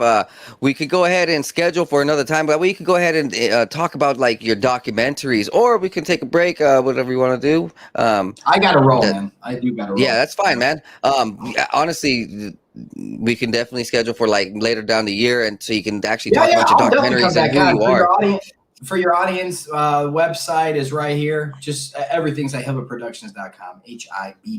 HIBBELER.com. You just go there. Everything I've ever, it's all there. It's all there. And and if you donate to me to help support me in any way, you always get something in return. There's no donation without something in return. You get your own. You get to pick a film. You download it. You own it. You share it, you upload it, whatever you want to do with it. It's yours forever. I give you full permission to do whatever you want with it.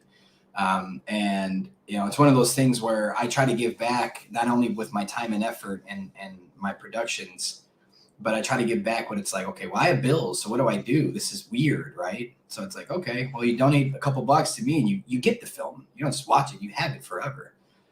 So that's what I kind of set up on my end. My audience has been real good about it.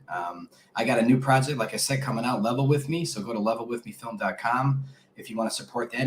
Well, not even that. If you want to see the project, I got to get the funding started and stuff. It just started. The GoFundMe just started. So even $1, man. I mean, it's like if it's one of those things like we always say, if everyone just gave $1, it'd be done tomorrow. That's it. I'm not asking for anything, but if you do donate more than $10, you get the film for free when it's done. So just know that. And if you donate more than $20 at levelwithmefilm.com, if you donate more than $20 on my GoFundMe, you will get all 3 of my films when the 3rd one's finished. So you'll get an email from me with Level, The Next Level, and Level With Me all in high def because of your donation. So I try to give back. I try to do things differently. I'm not here for money, but I think we can all agree a film's not free. I told people that, I'm looking to do it for $25K, the budget itself. And I got laughed at from everyone. They're like, you can't do this film for less than 100. I said, yes, I can. I did last year's for less than 20 in the GoFundMe. So this one, I need a little bit more costs and flights and hotels and stuff, but yeah, I can, and I will, and I'm going to prove it again. So hopefully it gets funded, and I can start booking flights and everything else. So I'm excited, but I know the universe is going to lead me to that direction. So this film will be made, and Bryce Mitchell fans, Eddie Bravo fans, whatever fan you are of anyone in this film, just get ready. This film's going to be the one. So thank you for all my supporters. And if you don't know who I am, again, it's Sean Hibbeler, Hibbeler Productions. Check me out, HibbelerProductions.com. And I do appreciate you, brother, for having me on the 509 Divine Pines. I look forward to coming back in the near future too. So. Hey, it's been an honor, and literally, it's just been a wonderful time, man. You're a great host and amazing producer. I'm looking forward to everything in the future, and I'm sure my viewers will be more than pleased with what you got going on. Literally, man, you got the vibe. Everything is right. Hey, look forward to the new year. Have a blessed new year, and thank you for your time. I'll go ahead and email you, get your links and stuff so I can drop them in the section below. And sure. Hey. Talk to you later, buddy. All right, man. Thanks so much. Have a good night. Peace. Bye-bye. All right, guys, you heard that. Hey, it's been a wonderful time tonight. I'm going to go ahead and take a quick break and run down some news for you. All right, let's go ahead and take flight.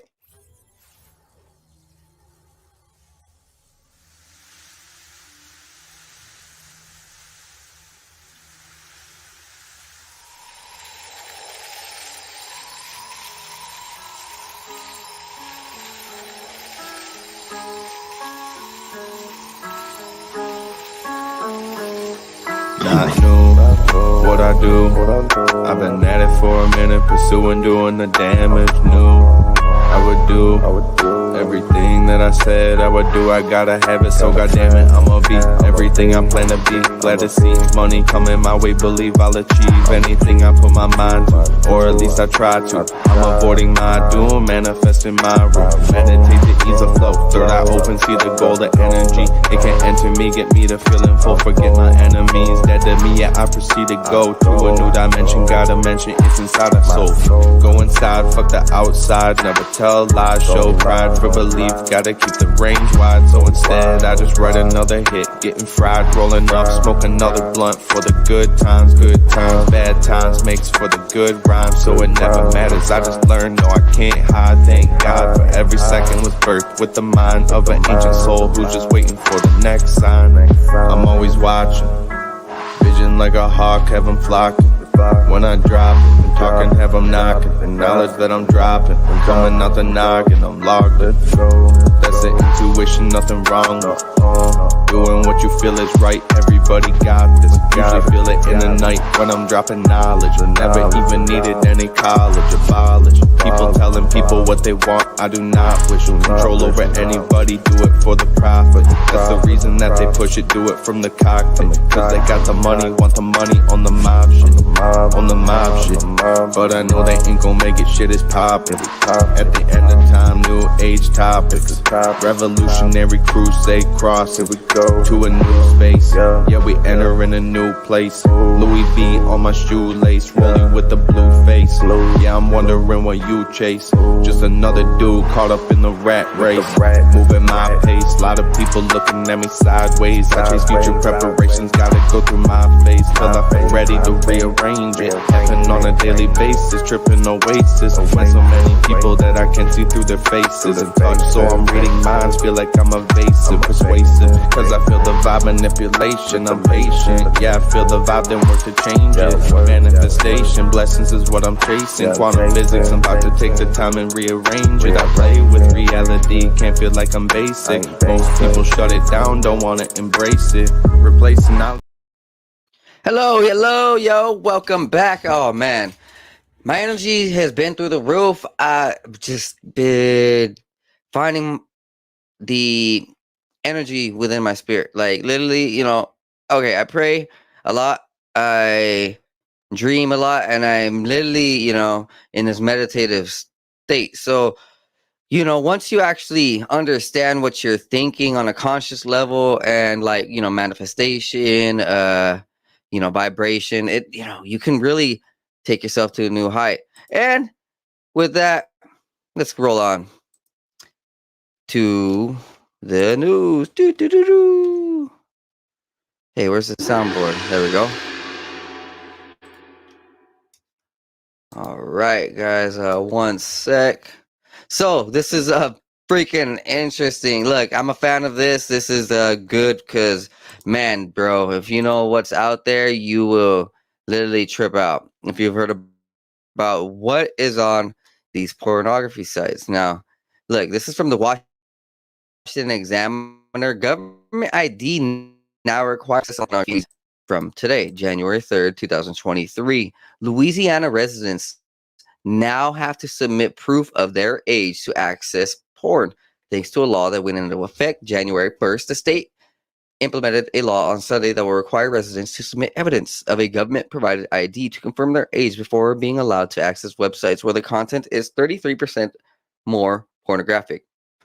The state is the first to implement such age restrictions, although other states have passed similar laws, and some Republicans have introduced legislation that would implement such rules on a federal level. Yo, all right, bro, this is crazy.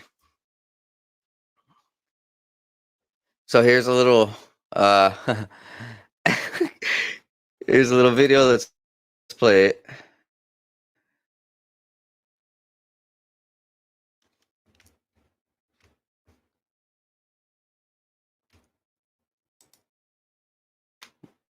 Wild. Oh, please verify your age. Louisiana law. Oh my God. That is crazy. So, like, they always talk about how you're being forced to submit your data to be, given to these organizations willingly. Yeah, now, like, literally, bro, I mean, people are literally putting in their surveillance. I mean, people are gonna fall for it, and look, I'm not even a fan of Pornhub and all that shit because, like, I started realizing over the last year how much sex trafficking goes through this shit, bro. It's actually quite disturbing. So I'm a fan of this. This is actually a good move. Just pretty interesting with what's going on over the last couple of years with this fight against sex trafficking. So hey, dude, like you cut off this shit and you cut off, the snakes of the heads of the snakes, and yeah, you know what I mean. Continuing forward, let's just continue going. Biden administration restricts Nicaraguans, Cubans, and Haitians at border who cross the U.S.-Mexico border illegally, a major expansion of an existing effort to stop Venezuelans attempting to enter the U.S. The announcement was made Thursday. So, look, bro, I think that's pretty racist. I'm not going to say too much more about it because, like, that's just, it is what it is, bro. It's just racist. Like the Biden administration, I don't want to get into too much politics, man, because that just brings people down. But this is a good piece of news that people should be aware of. I mean, just check on your families out there.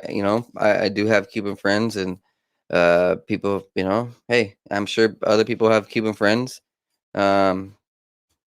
Just see what's up, man. Ask them how they feel. Maybe continuing forward though. The scientists planet of six mass extinction, Earth's wildlife running out of places to live.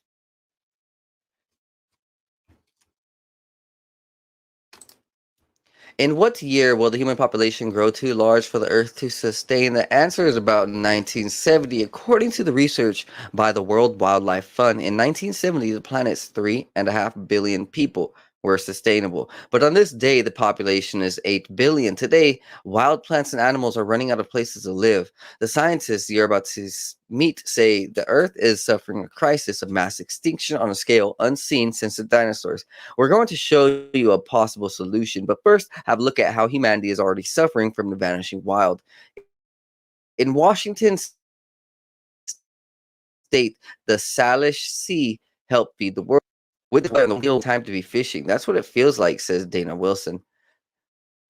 Commercial fisherman Dana Wilson supported a family on the Salish Sea's legendary wealth of salmon. He remembers propellers churning the water off Blaine, Washington, and cranes straining for the state's $200 million annual catch.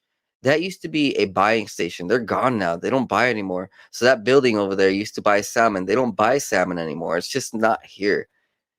Yeah, this is close to home because I'm in Washington State, man. And literally, I've been going fishing the last few years.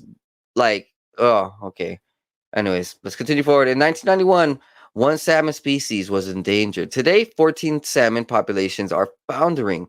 They've been crowded out of rivers by pollution. Wilson used to fish all summer. Today, a conservation authority needing permission to throw a net. Scott Pelley, there was a season. Dana Wilson, there was a season. Scott Pelley says, now there's a day. Dana Wilson, there's a day and sometimes it's hours. Sometimes I get 12 hours, 16 hours. That's what we're down to. So it went from being weeks worth of fishing down to hours. What scuttled a way of life that began with native tribes around 1,000 years ago. Armando Briones says, I don't remember anybody doing anything other than salmon fishing. Armando is a member of the Lumi tribe, which calls itself the people of the salmon. He didn't imagine a rich harvest would end with his 5 fishing boats. All of a sudden, you're trying to figure out, well, how am I going to make up that paycheck for my family? Well, for me, it was like, well, I have a backup for a backup for a backup for a backup. Briones' backups including his new food truck, switching to crab fishing, and consulting on cannabis farms. His scramble to adapt is being repeated around the world. A World Wildlife Fund study says that in the past 50 years, the abundance of global wildlife has collapsed 69%, mostly for the same reason.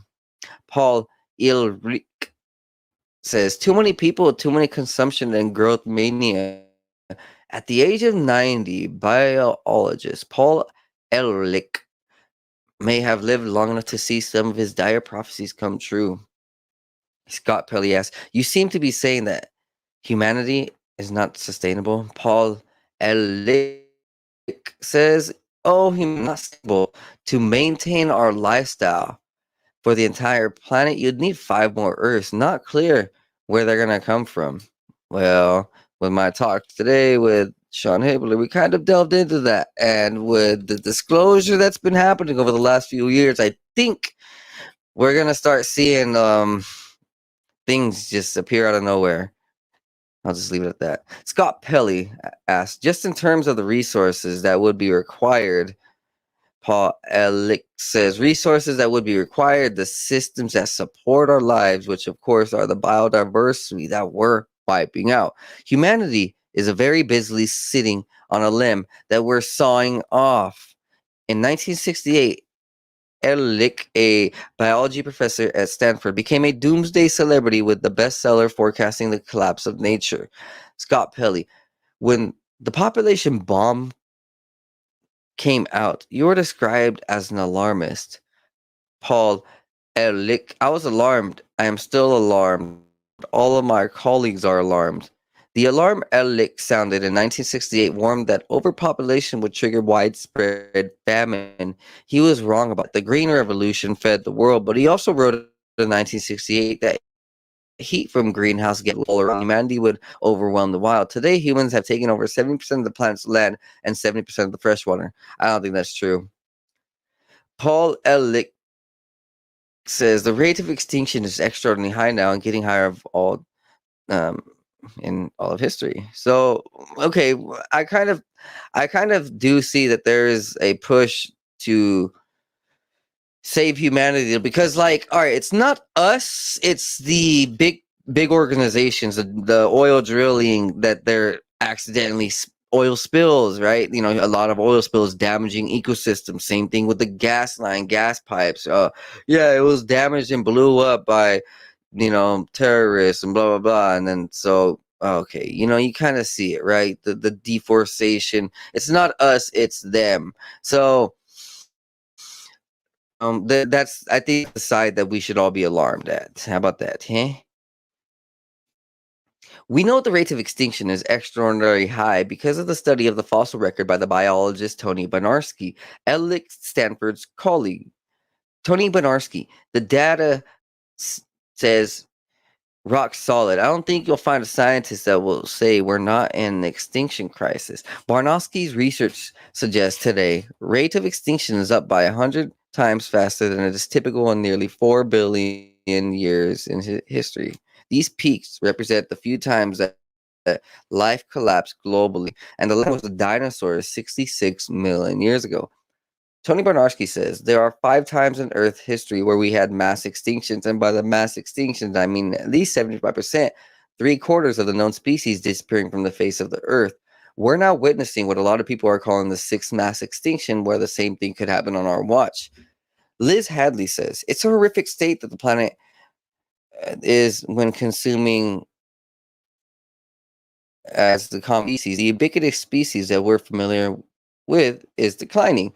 Tony Barnowski's college is a study of extinction, and his wife, biologist Liz Hadley, faculty director at Stanford's Jasper Research Preserve in California. Liz Hadley, you know, I see it in my mind, and it's a really sad state. If you spend any time in California, you know the loss of water. The loss of water means that there are dead salmon that you see in the river right before your eyes. But it also means the demise of those it means fish. It means that our habitats that we're used to, the forests that, you know, the 3,000-year-old forests, are going to be gone. So it means silence, and it means some very catastrophic events because it's happening so quickly. Tony Bernarski, it means you look out your window and 3/4 of what you think ought to be there is no longer there. That's what mass extinction looks like, Tony Bernarski said. Liz Hadley says, we are just what we see in California. You know, the loss of iconic state symbols. We have no more grizzly bears in California. Scott Pelley says the only grizzly bears in California are on the state flag. Tony Bernarski says that's our state mammal and they're not here anymore. Man, that's a troubling thing to hear from these scientists, literally, man, that the grizzly bears are like very, very rare. When California used to be known for that is a troubling sign. That, you know, everything is just dying off. Like, okay, look, all right, how about this? In the places that we once knew it to be flourishing, it's not, and it's all moving to other areas. So like it's changing, it's just changing, right? But for us, it's kind of removing. Nature is getting away from humanity. It's running away from humanity. We'll just say it kindly. Scott Pelley asks, is it too much to say that we're killing the planet? Tony Bernarski says, I would say it's too much to say that we're killing the planet because the planet's going to be fine. What we're doing is we're killing our way of life. The worst of the killing is in Latin America. The World Wildlife Fund study says the abundance of wildlife has fallen 94% since 1970. But it was also in Latin America that we found the possibility of hope. Mexican ecologist Gerardo Ceballos is one of the world's leading scientists on extinction. He told us the only solution is to save the 1/3 of the earth that remains wild. To prove it, he's running a 3,000 square mile experiment. In the Calakmul Biosphere Reserve near Guatemala, he is paying family farmers to stop cutting the forest. We're going to pay each family a certain amount of money that is more than you will get cutting down the forest if you protect it. And how much are you paying out every year? For instance, each family here gets around $1,000.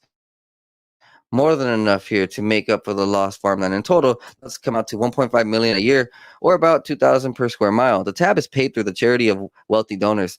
Gerardo Caballos. The investment is to protect what is left. I mean, really small. The payoff on that investment is being collected on Caballos jungle cameras.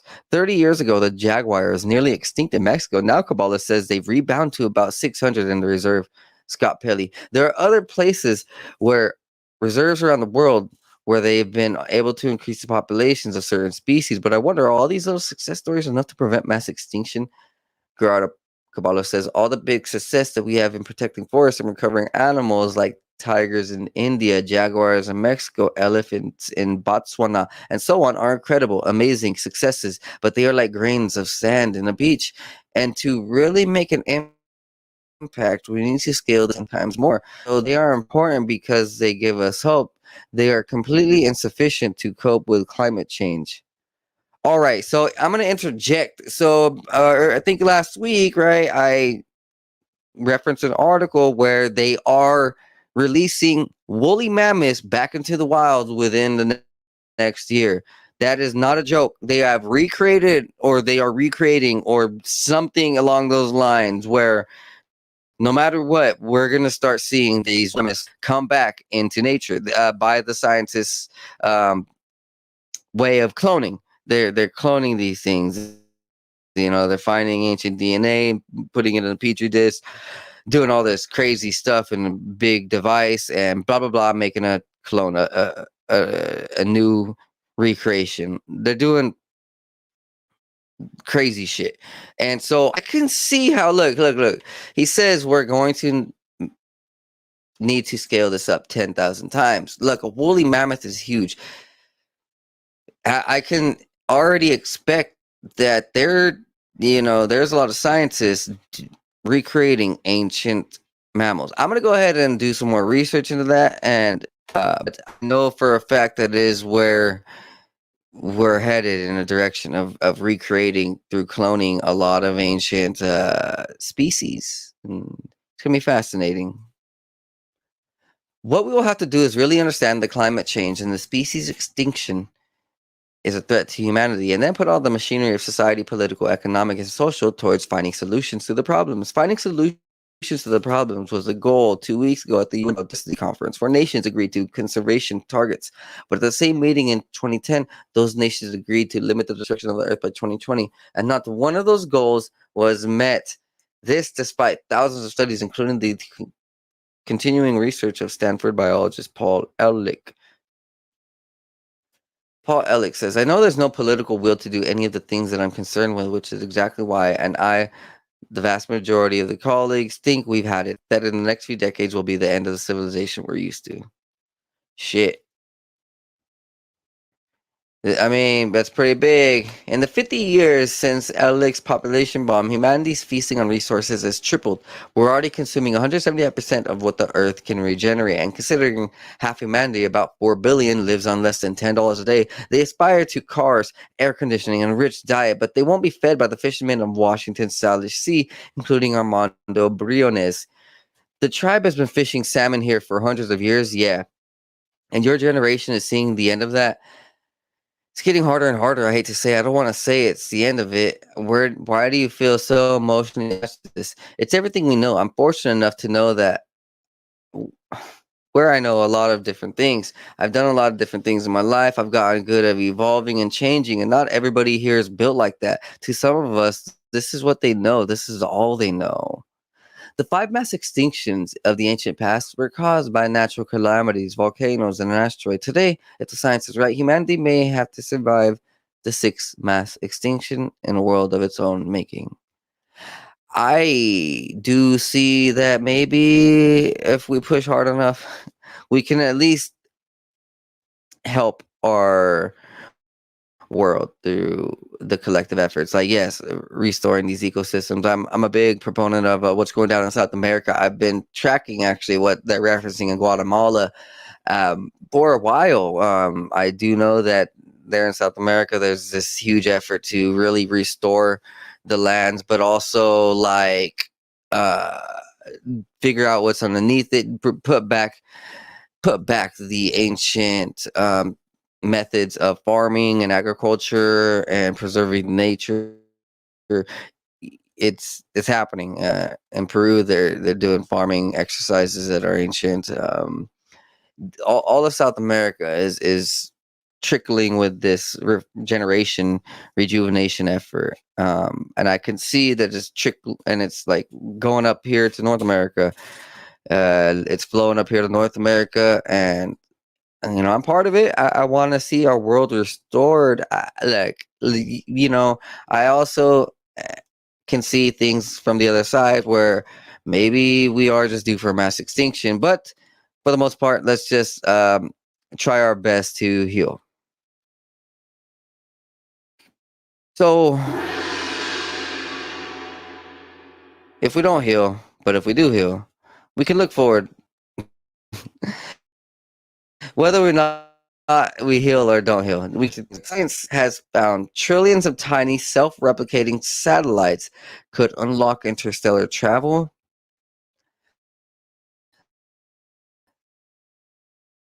Interesting. They come from all corners. One of the most inspiring or terrifying sources of inspiration for some in space exploration came from the computer science expert John van Neumann, who laid out the framework for self-replicating machines in a series of lectures he gave in 1948. Ever since then, scientists and engineers have been debating the advantages and the perils of such a system. However, while technology has indeed advanced a long way since the 1940s, it still seems that we are like a long way from having a fully functional von Neumann machine. That is, unless you turn to biology. Even then, simple biological systems can perform absolutely mind-blowing feats of chemical synthesis, and there are a few people in the world today who know that better than George Church. The geneticist from Harvard has been at the forefront of a revolution in the biological sciences for over the last 30 years.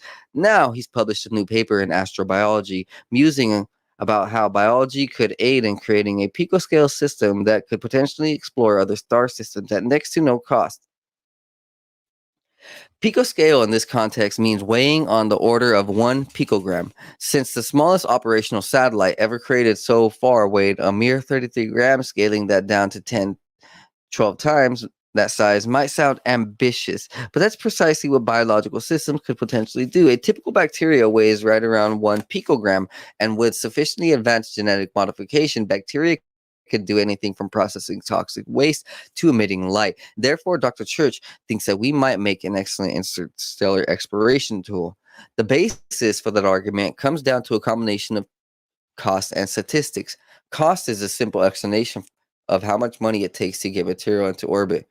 Researchers could launch trillions of pico-sized satellites at the same cost of launching a 1-gram satellite into orbit.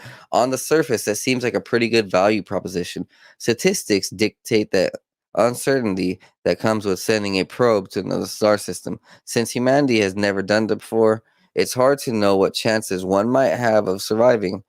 But it is clear that at relativistic speeds that would allow a probe to reach a star in a reasonable amount of time, an impact with literally anything would mean the end of the mission, likely resulting in an explosion the size of several nuclear bombs.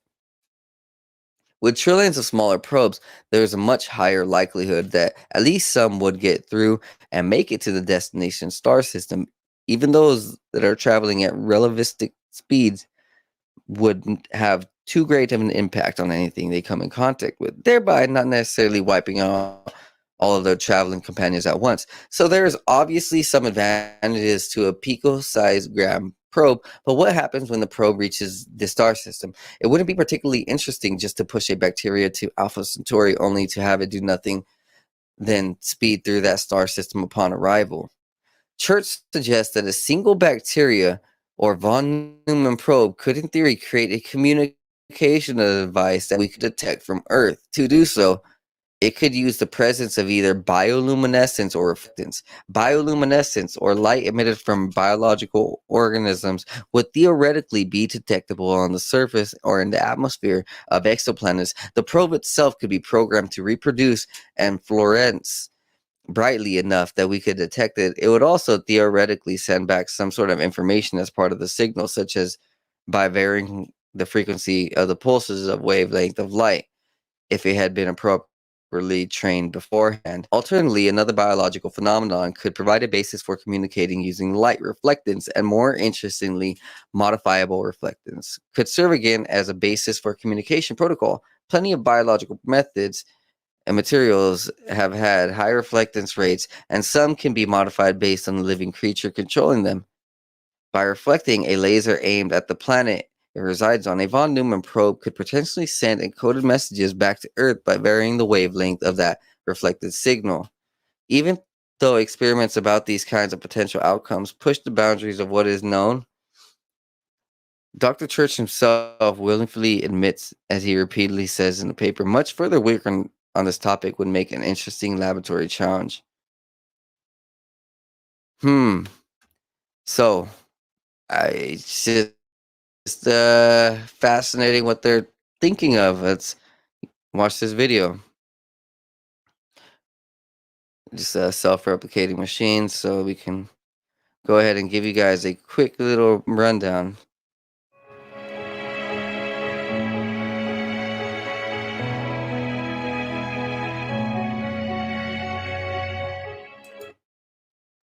Third, self-replicating machines are not necessarily just machines. They can be alive. Now, in self-replicating machines are usually implied to be small, tiny little nanorobots, but they hardly have to be, nor do nanorobots need to be. Yeah, let's hear There's also three things we should clear up about self-replicating machines straight from the outset. First, self-replicating machines do not have to be small. We are arguably capable of making one right now. Third, self-replicating machines are not necessarily just machines. They can be alive. Now, in fiction, self-replicating machines are usually implied to be small, tiny little nanorobots, but they hardly have to be, nor do nanorobots need to be self-replicating. They actually are composed of many subtypes and sizes. These way predate that. A universal assembler or constructor, something Drexler followed up with as a molecular assembler, which is pretty much where all the concepts for nanomachines come from. But self-replicating machines way predate that, to at least the time of Rene Descartes, who apparently told Her Majesty Christina of Sweden that the human body was a machine. The Queen, being quite the scholar herself, apparently pointed at a clock and told him to make it reproduce. Then, not long after Darwin's notions began circulating, Samuel Butler toyed with the notion of self-replicating machines mutating and evolving consciousness. So this concept is a good deal older than people tend to think, and did not focus on tiny machines. On the second point, that we could probably idea of universal assemblers, often just called von Neumann machines or gray goo. And this sparked 5 major concepts for how this might be used in regards to deep space. One is the basic version, and I'll just call that a von Neumann probe, even though the others are too. Here are those 5 categories. Number 1, von Neumann probe. Number 2, Bracewell probe. Number 3, terraforming swarm.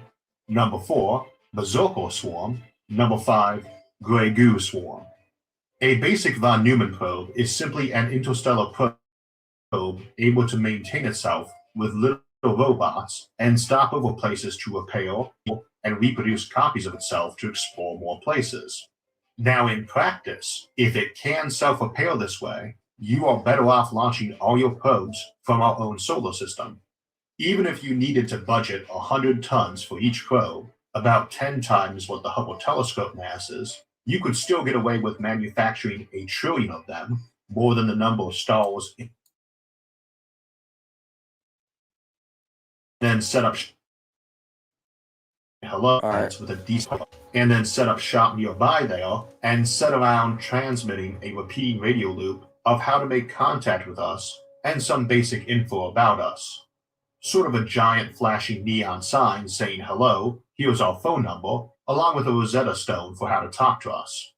Typically, this is envisioned as a human level or greater intelligence, though. Something with actual brains and decision ability.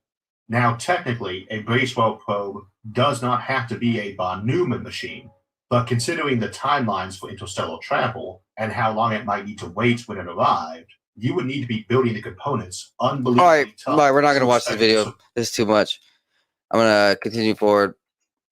Sinaloa cartels, narco G's have big plans for marijuana, and they're borrowing ideas from California's dispensaries. Sinaloa cartel members want to get a jump on marijuana legalization in Mexico. Someone walking around the Mexican city of Caluyacan, the capital of Sinaloa state and home turf of the cartel, the same name, could be forgiven for thinking that marijuana had been legalized. 10 years ago, weed was still being sold in dark alleys or delivered by shady dealers in old cars, but Caluyacan now has almost as many marijuana dispensaries as Los Angeles, even though an ounce of weed could still land you in jail in Mexico. Since U.S. states started legalizing marijuana, prompting a decline in Mexican weed being smuggled north, members of the Sinaloa cartel have been looking ways to adapt and take back business that helped the predecessors build global spanning operations. The key to the new business, according to the Sinaloa cartel operatives who spoke with the Insider, is marketing. We don't want to be associated with the shady drug dealing, selling weed in the streets out of our window. A Sinaloa cartel member, described by many as a godfather, and who is in charge of funding the new weed industry, told the Insider, "Look at the gringos. They're selling the same product in their beautiful stores. That's why we want for the organization."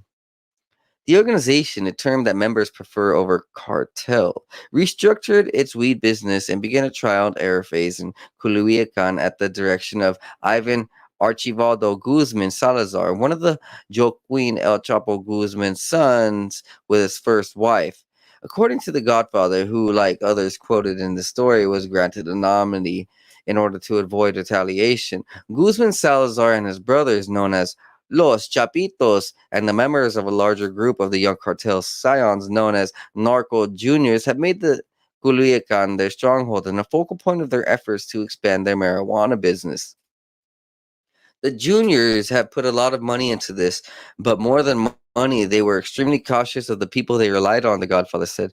After the elder Guzman's extradition to the U.S. in 2017, Guzman Salazar put together a group of 5 to 6 men who all had his trust to serve as godfathers for the new marijuana business model. Their role is to channel funds to a larger group of independent marijuana producers to experiment with strains, seeds, methods, and brands until the organization finds a brand to compete or even overshadow the weed produced in the U.S., one of the godfathers said. The Sinaloa cartel began recruiting young producers who did not identify as members of the organization and had three main characteristics: their passion for weed, their knowledge of the weed production process, and have lived in a U.S. state where weed is legal.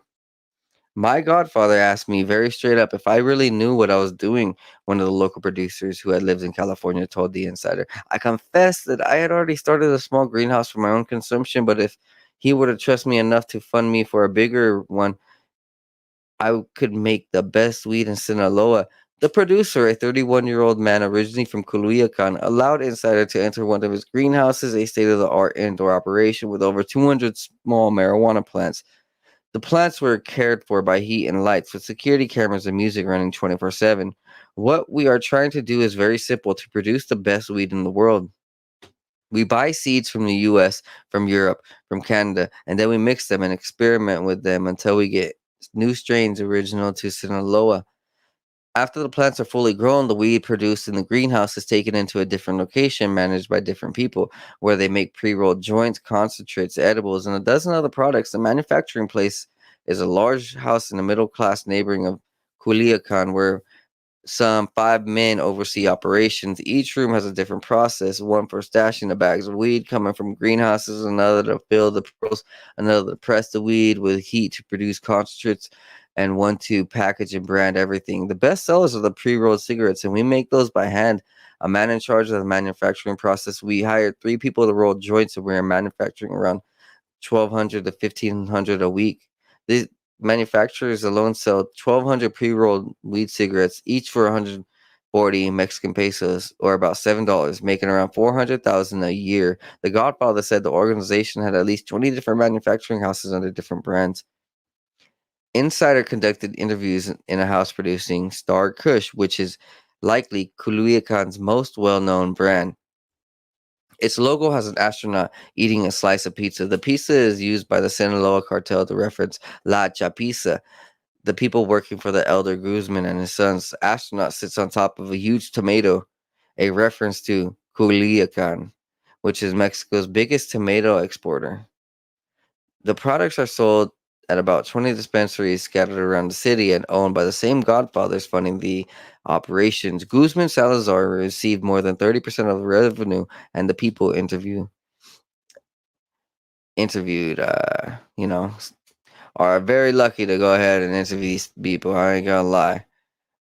Jesus. We only have the permit to produce, one of the producers said. The organization is giving us their money, their trust, and the green light to make the best product, but we can only sell one to one client, the organization. We get good pay for our job, not in the millions, but enough to live off well. But more than that, the opportunity to develop top-notch weed. Mexican lawmakers have yet to fully legalize marijuana, including its production and sale at the federal level. But the elder Guzman sons are looking to get the jump on what could soon be legal and lucrative business in Mexico. Los Chapitos ultimately want to rebuild a weed business in Culiacan as big and as flashy as the one in Los Angeles, and like their father, they aren't waiting for when the law says that they can do it. Yeah. I ain't gonna lie, this is a sick ass article from the Insider. This was dope. This was written by Luis Chaparro, December 27th, at 3:33 p.m. Three's up. Next up. So, I like to mix in a little bit of cool articles. Back from the dead, 9 species rediscovered in 2022. When no one spots a plant or animal for a long time, that's when they say it's extinct. But some species reappear.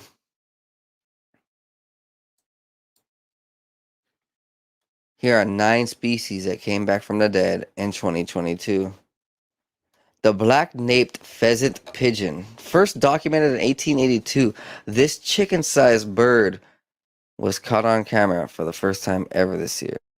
Okay.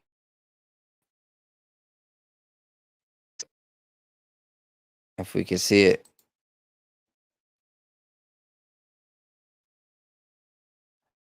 Black-naped pheasant.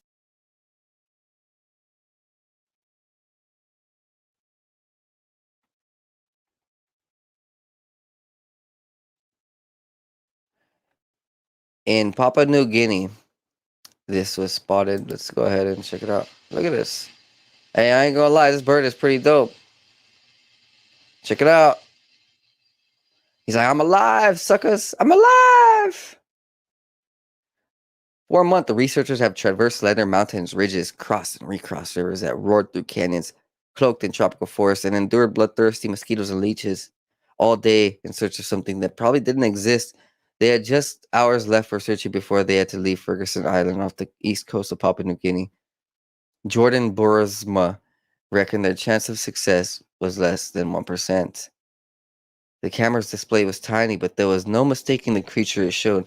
The black-naped pheasant pigeon, a species that hasn't been documented by scientists since 1882. Suddenly, I was confronted with this image of what, at the time, felt like a mythical creature. It was, without exaggeration, the most surreal moment of my life. So, 1882 to now, that's 18 years plus 100, 118 plus 22. That is like 140 years. That's a long time, guys. Yeah, it's pretty cool. And this bird looks awesome too. Look, it gets a little bit of purple, blue, black, orange. I think that's green right there on its neck. So these colors are vibrant. I will be honest. This bird is a beautiful bird. Might be one of my new favorite birds, my 3rd or 4th favorite. It says it's like finding a unicorn. Huh? Interesting. Let's go on to the next.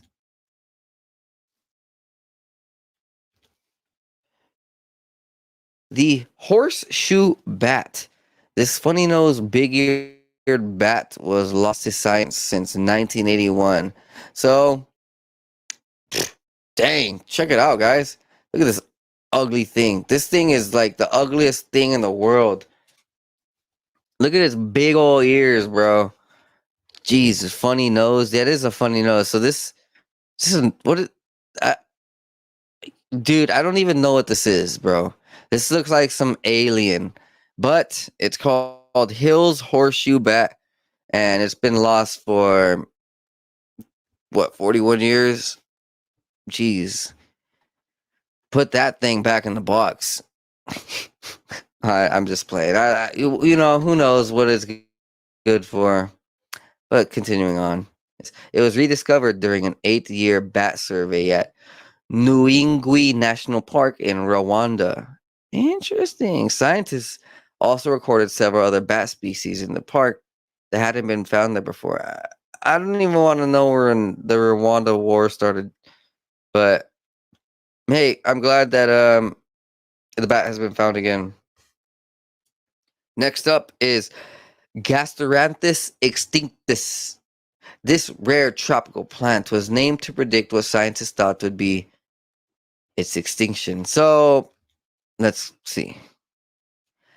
Its presence in western Ecuador was recently recorded in 5 different sites, despite it still being endangered. It looks interesting. It looks like it kind of has a fruit, but I'm thinking that it is just its flower, and this will load quick enough. I will tell you a quick little thing about it, but we're not gonna load. So next up, Shelter Cave crayfish, found only in impenetrable darkness of northern Alabama's Shelter Cave. This was last seen in the late 1980s. So crayfish is different from crawfish, all right? Don't go cray over some crayfish. Its numbers dwindled following groundwater contamination and ecosystem disruption in the 60s and 70s. So, yeah, man, just like the first article I had read about restoring the ecosystems, is that when you're destroying these ecosystems, you're destroying thousands of animals' biological systems. It's disruptive, and that's why we need to heal. Heal your ecosystem. Go heal your garden. If you have a backyard, go like plant a lot of shit and see how beautiful the ecosystem starts flourishing. How much more birds, how much more squirrels, how much more like beautiful butterflies and bees going through. Like literally, man, you're gonna see it flourish. Next up, Lord Howe Island's wood-feeding cockroach. This thing looks vicious. Look at that, man. Wild. These prickly-legged insects were nearly driven to extinction by rats on Lord Howe Island in 1918. The battle of the rats and cockroaches. Look at this. Wow, pretty fat. It looks like a pretty round, like ovalish, equally ovalish. It plays a key role in the island's ecosystem, breaking down wood and being prey for other species. Now, next up, late leaf oak. This oak species was thought to have died off in 2011, but it was rediscovered this year. Researchers found a tree in Big Bend National Park in Texas, barely clinging onto life. Several organizations are now trying to preserve and propagate it, sowing hope that the species would continue existing into the future. Dope! Let's go trees! Smoke tree every day. Number 3, Santa Marta sabruring. The iridescent hummingbird was spotted in Columbia Sierra Nevada de Santa Marta mountain range by an experienced bird watcher. Now, this is another beautiful bird. Look at this thing.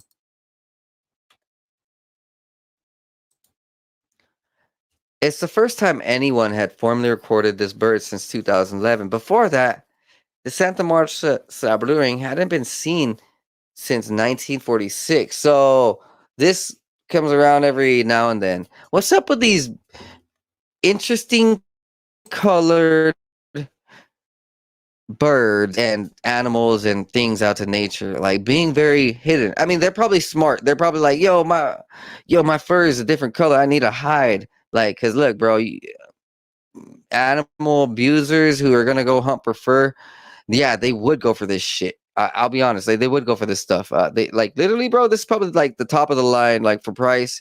I'm not even like promoting that. It's just like you gotta actually look at it from both sides at all times. Just a fascinating thing. In the Santa Marta Mountains of Colombia, an experienced birdwatcher unexpectedly spotted a Santa Marta sabredoring hummingbird. That was only the second time the endangered hummingbird had been seen since 1946 and 2010, and the species had been long considered lost to science. Ornithologists had been on high alert that the sabredoring was listed as the top 10 most wanted lost birds by the Search for Lost Birds. Only around 15% of forests in Santa Marta Mountains are still standing, and the Santa Marta sabredoring was found in an area of the forest with no protection. Experts are calling for more study and protection of this rare bird in the mountains of Colombia. This iridescent flash of blue and green, a hummingbird, caught my attention. I got on my binoculars and was shocked to see the Santa Marta sabredoring, Jurgen Vega said. This was a complete surprise, but a very welcomed one. Yo, I'll be honest, man. Another beautiful. I don't want to be against this type of stuff. I'll be like, a hummingbird isn't gonna hurt you. Hummingbird's just gonna sing and propagate nature. Just amazing. Look at this.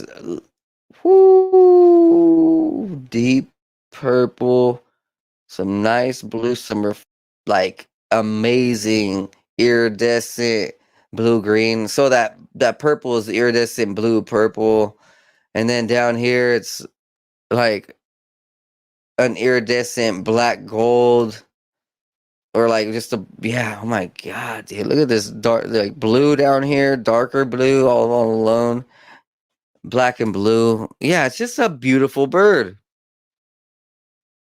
Amazing. So here we got a picture. Sierra Nevada de Santa Marta Mountains. Awesome.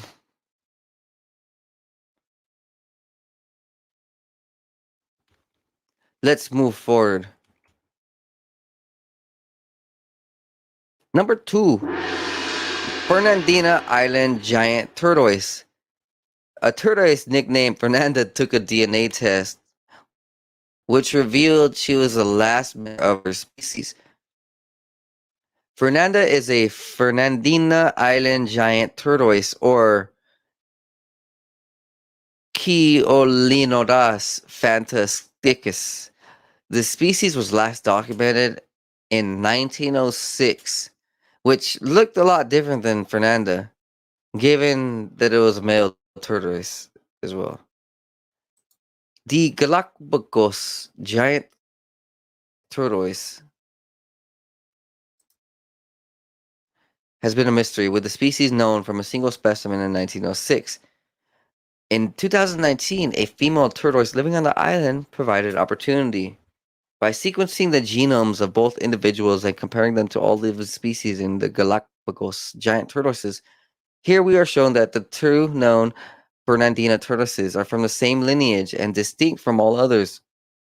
The whole genome phylogeny groups of like Fernandina individuals with a monophyletic group containing all species of saddleback carapace morphology and one semi-saddleback species. This grouping of saddleback species is contrary to mitochondrial DNA phylogenes, which place the saddleback species across several clades.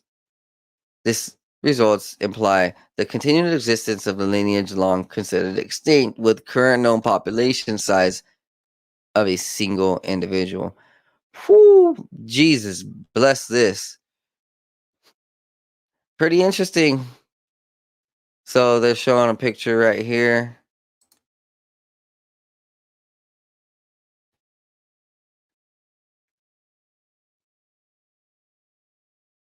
where Fernandina is. Wow.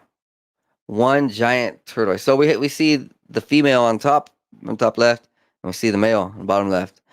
Yeah, they do just look a little different, of course, but they are pretty big. They look pretty strong. That's awesome. Hey, and turtles can live hundreds of years old. So this, who knows how old this turtle is? Whew, yeah, that's awesome. I love this type of stuff. Hey, go turtle.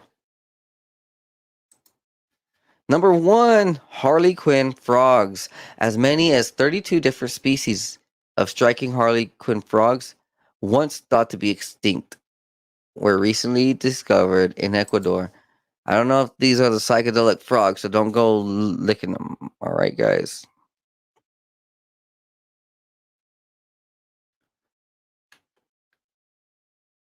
There's some interesting frogs. You got the first one that's black and yellow. We got some green on the side. Then the second frog is all black. It looks pretty ugly. Black and orange, I'll be honest. Looks very disturbing. Up to 30%, 37% of Harlequin frogs once thought to be extinct have been rediscovered. In many regions and elevations, species that have a lower genome-wide variation, the longer they are thought to be extinct. Historical samples show a loss of genomic variation over time in some species. Rediscovery does not always equal recovery. Well, pretty cool. I guess they're just showing different. Here we go. Here's a picture of one of these. Pretty strong looking, I would say, though. Definitely looks pretty bulky. Pretty strong. And here we go. Oh man, here's more of the pictures. Looks pretty froggish. Yeah. All right, guys. Let's move. No more species to talk about now. This is pretty serious. Like this just came out last 24 hours, one day ago. Colorado ex-funeral director jailed for selling body parts. This was by BBC. Of course, look, man, other nations do not hesitate from covering these articles. They will definitely call out things as necessary. This is not no bullshit because you hear about this all the time. You hear about the shadiness of these morgues and obituary, these morgues and just like crazy shit that goes on, and what happens with body parts, right? Okay, let's read into this.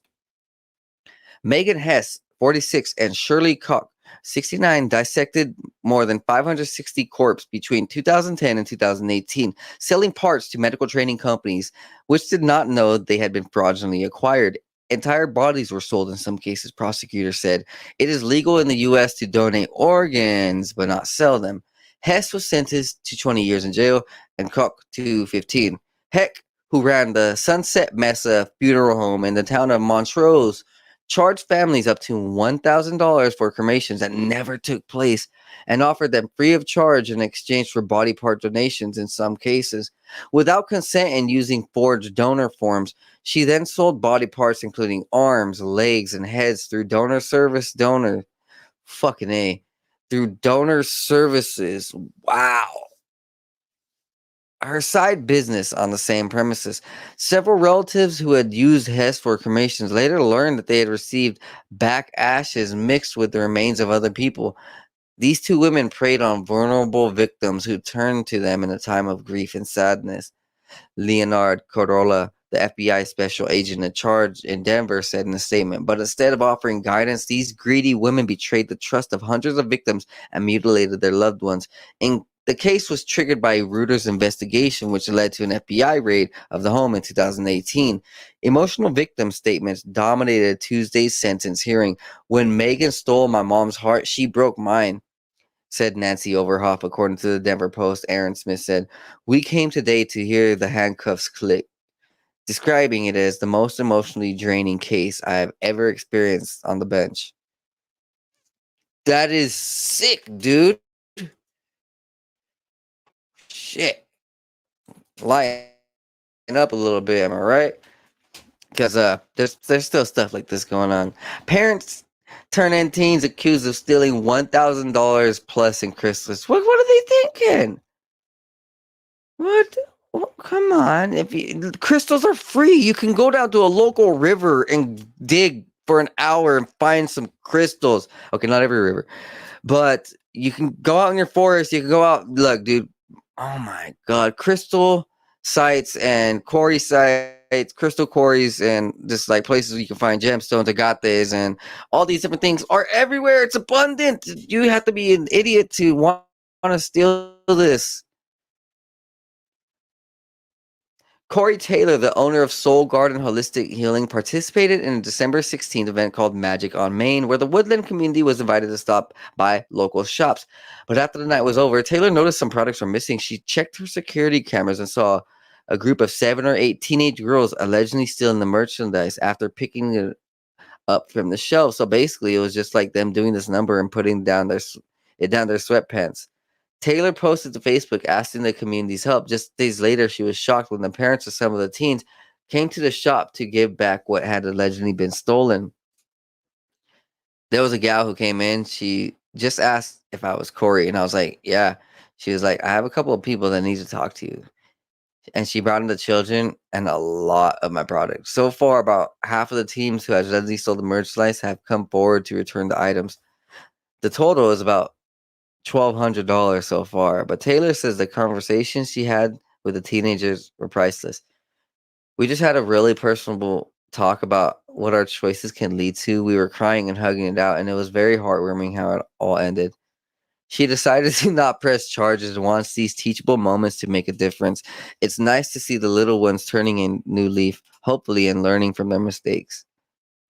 Bro, fuck that. Press the charges. Fuck them bitches, bro. Bro. Yeah, all right. You know what? I don't even care. Who cares? I'm not even getting into that. But that's just funny. Like, why would you want to steal something that's free in nature? But look, these are pretty cool. We can see that there's some designs and beads and shit. You know.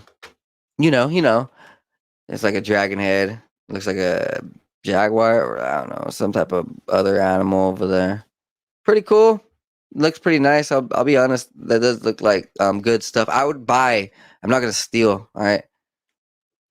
I would buy these, and I hope you guys buy crystals too. Lily, I need some more crystals in my room. I have a handful amount, and I need more for this year. New year, new crystals. You guys need to do the same. Now, an article from the archaeologist.org from January 3rd, 2023. Experts digging at an ancient biblical city found evidence of a super advanced secret technology close to the city. In the biblical city of Tel Beersheba, a team of archaeologists sweat under the hot desert sun. As they dig, they hope to uncover the secrets of this ancient settlement in modern-day Israel and preserve them for many generations to come. But what they discover is something remarkable. Truly, relics from a top-secret technology that it could have been among the very first in kind. All right, guys, we're going to watch this video. This is Close fascinating. to the site of the biblical city of Tel Beersheba, a team of archaeologists sweat under the hot desert sun. As they dig, they hope to uncover the secrets of this ancient settlement in modern-day Israel and preserve them for many generations to come. It is something truly remarkable. Relics from a top-secret technology that could have been among the very first of its kind. Experts digging at an ancient biblical city found evidence of a super-advanced secret technology. For years, the team made up of specialists from various Israeli institutions has been excavating beneath Neve Noi, a 1950s settlement in the south of the modern city, now known as Beersheba. But although the neighborhood itself is relatively modern, it stands on foundations far older. And in amongst these, the archaeologists have made some startling finds. In a workshop dating back 6,500 years, the team discovered evidence of a technology that was once among the most advanced in the entire world. So advanced, in fact, that it would go on to transform human life on Earth. But at the time, it was a closely guarded secret, known only to a very select few. So what was this groundbreaking new technology, so important that it was kept under wraps for generations? And why did it emerge here, when the Gasulian culture was thriving in this part of the Middle East? Now, the archaeologists have released the results of their study, and the surprising truth has finally been revealed.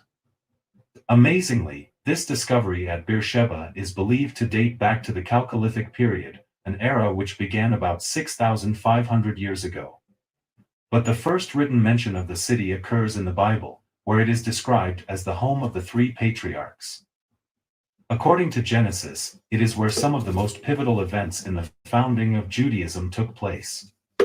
While these important events were playing out, however, the inhabitants of Tel Beer-Sheva remained ignorant of the even older treasures beneath their feet. And eventually, the city became little more than a forgotten settlement on the fringes of ancient Palestine. Then, in the 4th century, the region came under the control of the Byzantine Empire, and things began to change. With this shift in power, Tel Beer-Sheva became a significant city once more, forming part of the empire's defenses against tribes from the Negev Desert. Then, in the 7th century, it was all but reduced to rubble as Arab invaders overran wide portions of Western Asia around the eastern shores of the Mediterranean Sea. Forsaken by its inhabitants, it was left to fade into obscurity once more. Eventually, in the 16th century, the Ottomans conquered Palestine and a new empire rose to power in the region. But these rulers also had little interest in Tel Beer-Sheva, leaving it to serve as a meeting place for the nomadic Bedouins of the nearby desert. Would they have acted differently, perhaps, had they known about the ancient secret lurking under the city? As it was, the Ottomans waited more than 300 years before attempting to develop Tel Beer-Sheva in line with the rest of their empire. And as the 19th century came to a close, a police station was constructed. Soon after came roads, new dwellings, and an attempt at urban planning. What would become modern-day Beersheba was slowly taking shape. Still, none of this work would uncover what shocked archaeologists would later find. Any progress in the region was brought to an abrupt halt, though, as the effects of World War I began to spread out across the globe. In 1917, British forces invaded modern-day Beersheba as part of their efforts to conquer Syria and Palestine. And the following year, the next chapter in the life of this tumultuous city began. From 1918 until 1948, Beersheba was part of what was known as Mandatory Palestine, overseen by the British. The city served as an administrative hub, as well as the backdrop for much political tension. As Jewish settlers or Arab inhabitants protested against the loss of their lands. And often, tensions escalated into violence on the city streets. Eventually, a large proportion of the Jewish immigrants left Beersheba, although many later returned when the State of Israel was established in 1948. And while the settlement of the region remained controversial, the city began to develop at a breakneck pace. But it would be another 70 years before anyone would discover the secret hiding underground. In that time, the neighborhood of Neve Noi was founded in a spot outside what is now known as the Old City. Originally consisting of simple cottages built from stone, it became a popular destination for immigrants arriving from Tunisia and Morocco. But its story actually began much longer ago, with a settlement dating back to the Chalcolithic era. During this period, which lasted for about 700 years, a culture known as the Gasulian emerged. Centered on the southern Levant, its influence stretched across parts of what is now Palestine, Jordan, and Israel. And it also left its mark on the valley where the city of Tel Beer-Sheva would develop. A creative and artistic people, the Gasulians used stone tools to forge metal into fine objects. And at the same time, They learned how to cultivate grapes for wine, produced beautiful pottery and constructed dwellings underground. But the most impressive skill belonging to this ancient culture has only recently been revealed. Of course, the revelations that were uncovered back in 2017 are far from the only archaeological discoveries to be made in and around Tel Beer-Sheva over the years. In 1969, for example, experts began excavating a site located some 5 miles east of Neve Noi. Its location is thought to be near the heart of the original biblical city. As well as biblical links, excavations have revealed something else about Tel Beer-Sheva. The region has been inhabited since around the 4th millennium BC. And as such, the city is a veritable hotbed of archaeological treasures. But like many places, this corner of Israel is changing fast, putting its fascinating heritage at risk. As part of a scheme to protect the region's historical treasures, the Israel Antiquities Authority, or IAA, began conducting emergency excavations in Beersheba in 2017.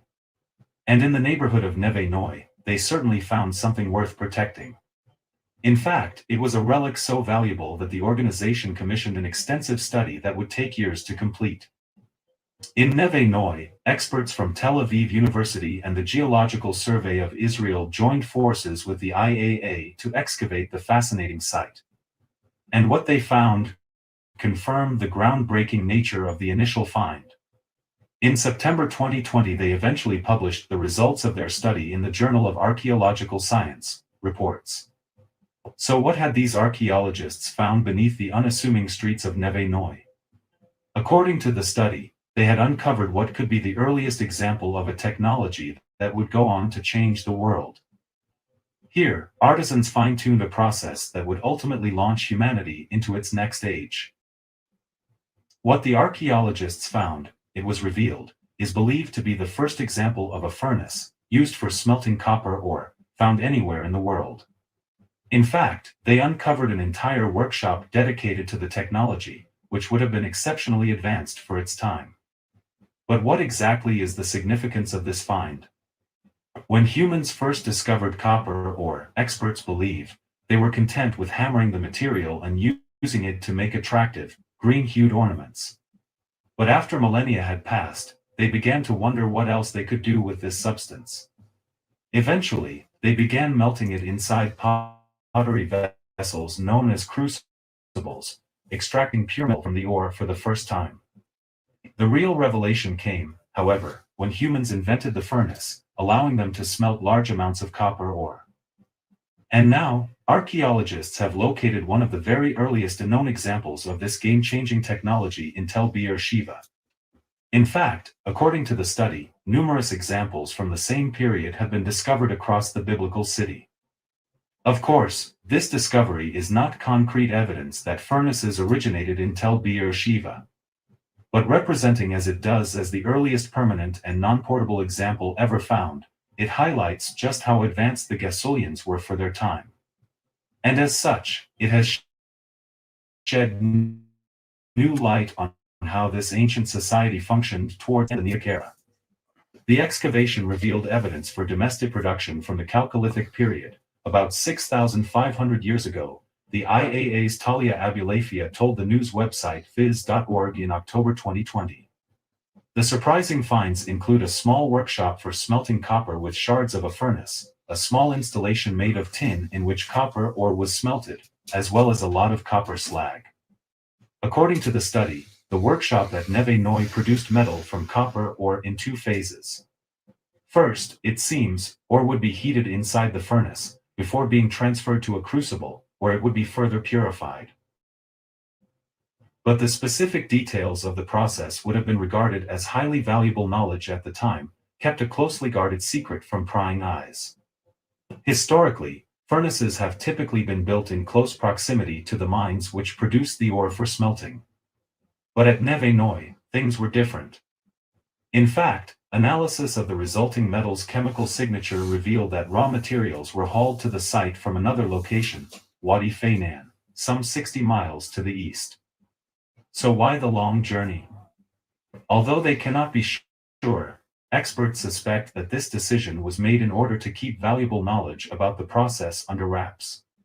Speaking to Phys.org, Professor Erez Ben Yosef, who worked on the study, explained, "It's important to understand that the refining of copper was the high-tech of that period. There was no technology more sophisticated than that in the whole of the ancient world. And just like those working at the forefront of industry today, the metalworkers of Tel Be'er-Sheva did not want their secrets to get out."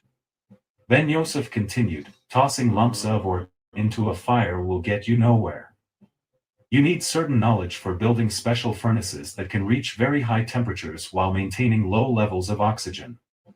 And so, experts have theorized, the Gasolians built their furnaces far away from the mines, where their ovens could be watched over by a small, select group who guarded such precious knowledge.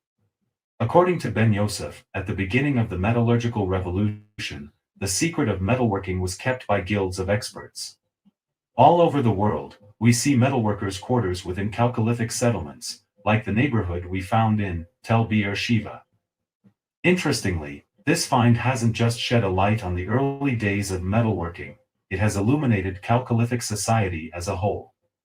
After all, these were people who lived before the widespread shift of populations into defined settlements, and experts have long debated the extent to which they lived in a hierarchical society.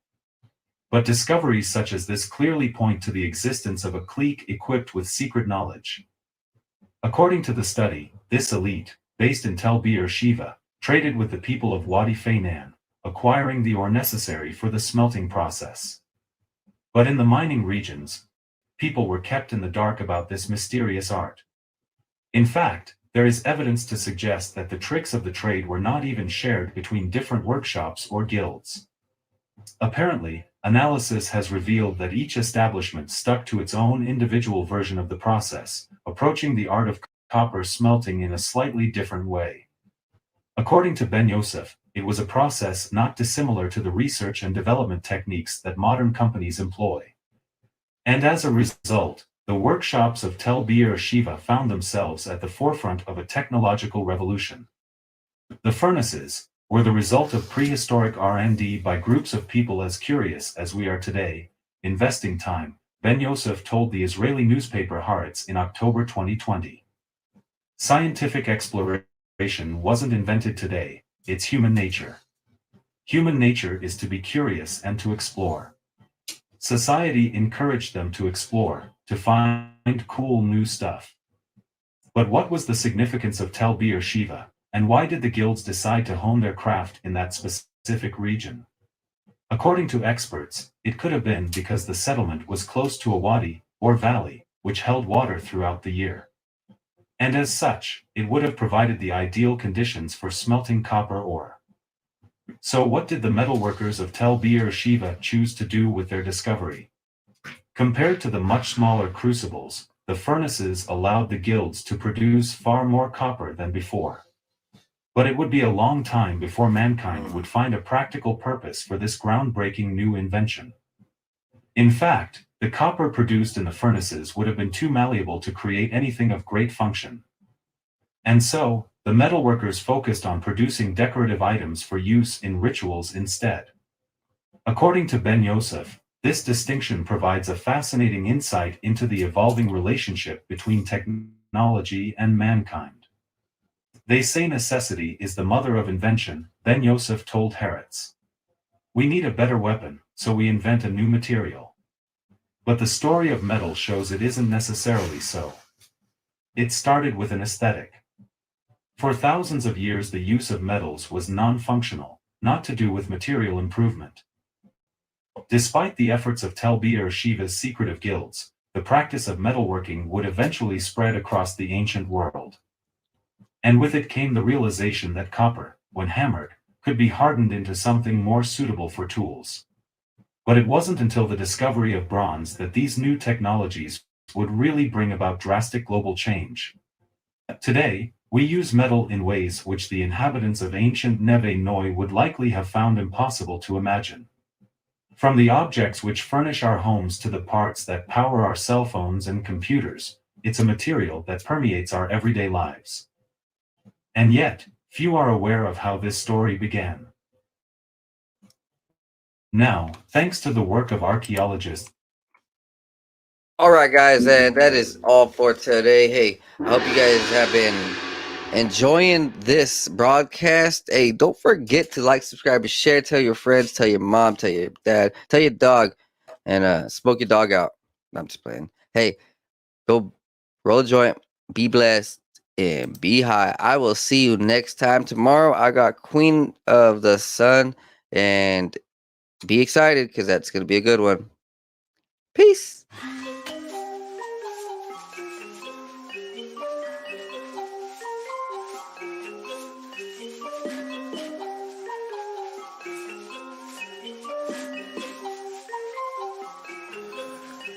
Meditating, analyzing everything I see, so I see new horizons. Took the acid, feeling blasted in my brain, so I've been sitting up inside it, thinking about the present and the future. I'm improving cause I am a trooper, never getting caught up in the loop. Got up out it cause I found the truth. Woke up to a beauty of the day, yeah, the sun is shining, so I'm finna stay sitting, soaking up all of the rays, till I feel it surging through my brain like some burger sugar. Did a lot of cane, experimented with it, couldn't name all the times I did it, feeling like a fade. Yeah, I'm really glad that I let it go, cause I gotta be prepped for the time when the plane ride is a new norm. So I know I'm gonna stay high, blaze on the ganja, feeling like I make my music go to another level while I take off. I can't ever stop this, fell in love with it, fit like a glove, so I'm never ever done with it. So now I'm about to rip another beat, ayy. One day I'll make $1 million in a week, yeah, shooting for the top spot. Feel like I'm a hot shot, like I really got a chance with it. I will not flop, somebody gonna make it dance when I pop off. Gonna have all the bitches taking all the tops off. I've been feeling like I'm really gonna kill it for the rest of my life, so I've been staying focused. In my soul, I've been feeling like $1 million, so I know that everything is really getting closer. Yeah, no posers, only been hanging with the ones I've chosen. Only all the people that are living in the right way, cause they spending every day growing. Yeah, no whole shit coming in my life and then leaving in a moment. That's the shit I'll never let into my life again, cause lately I've been feeling like I'm golden. Never showboat, I just showcase on my music that I made this far. Always knew that I could be the one that would get this far. Now I'm right here looking in my mirror, trying to figure out if there's any more fear, cause I'm getting rid of it all, yeah. Yeah, I'm getting rid of it all. Meditating, analyzing everything I see, so I see new horizons. Took the acid, feeling blasted in my brain, so I've been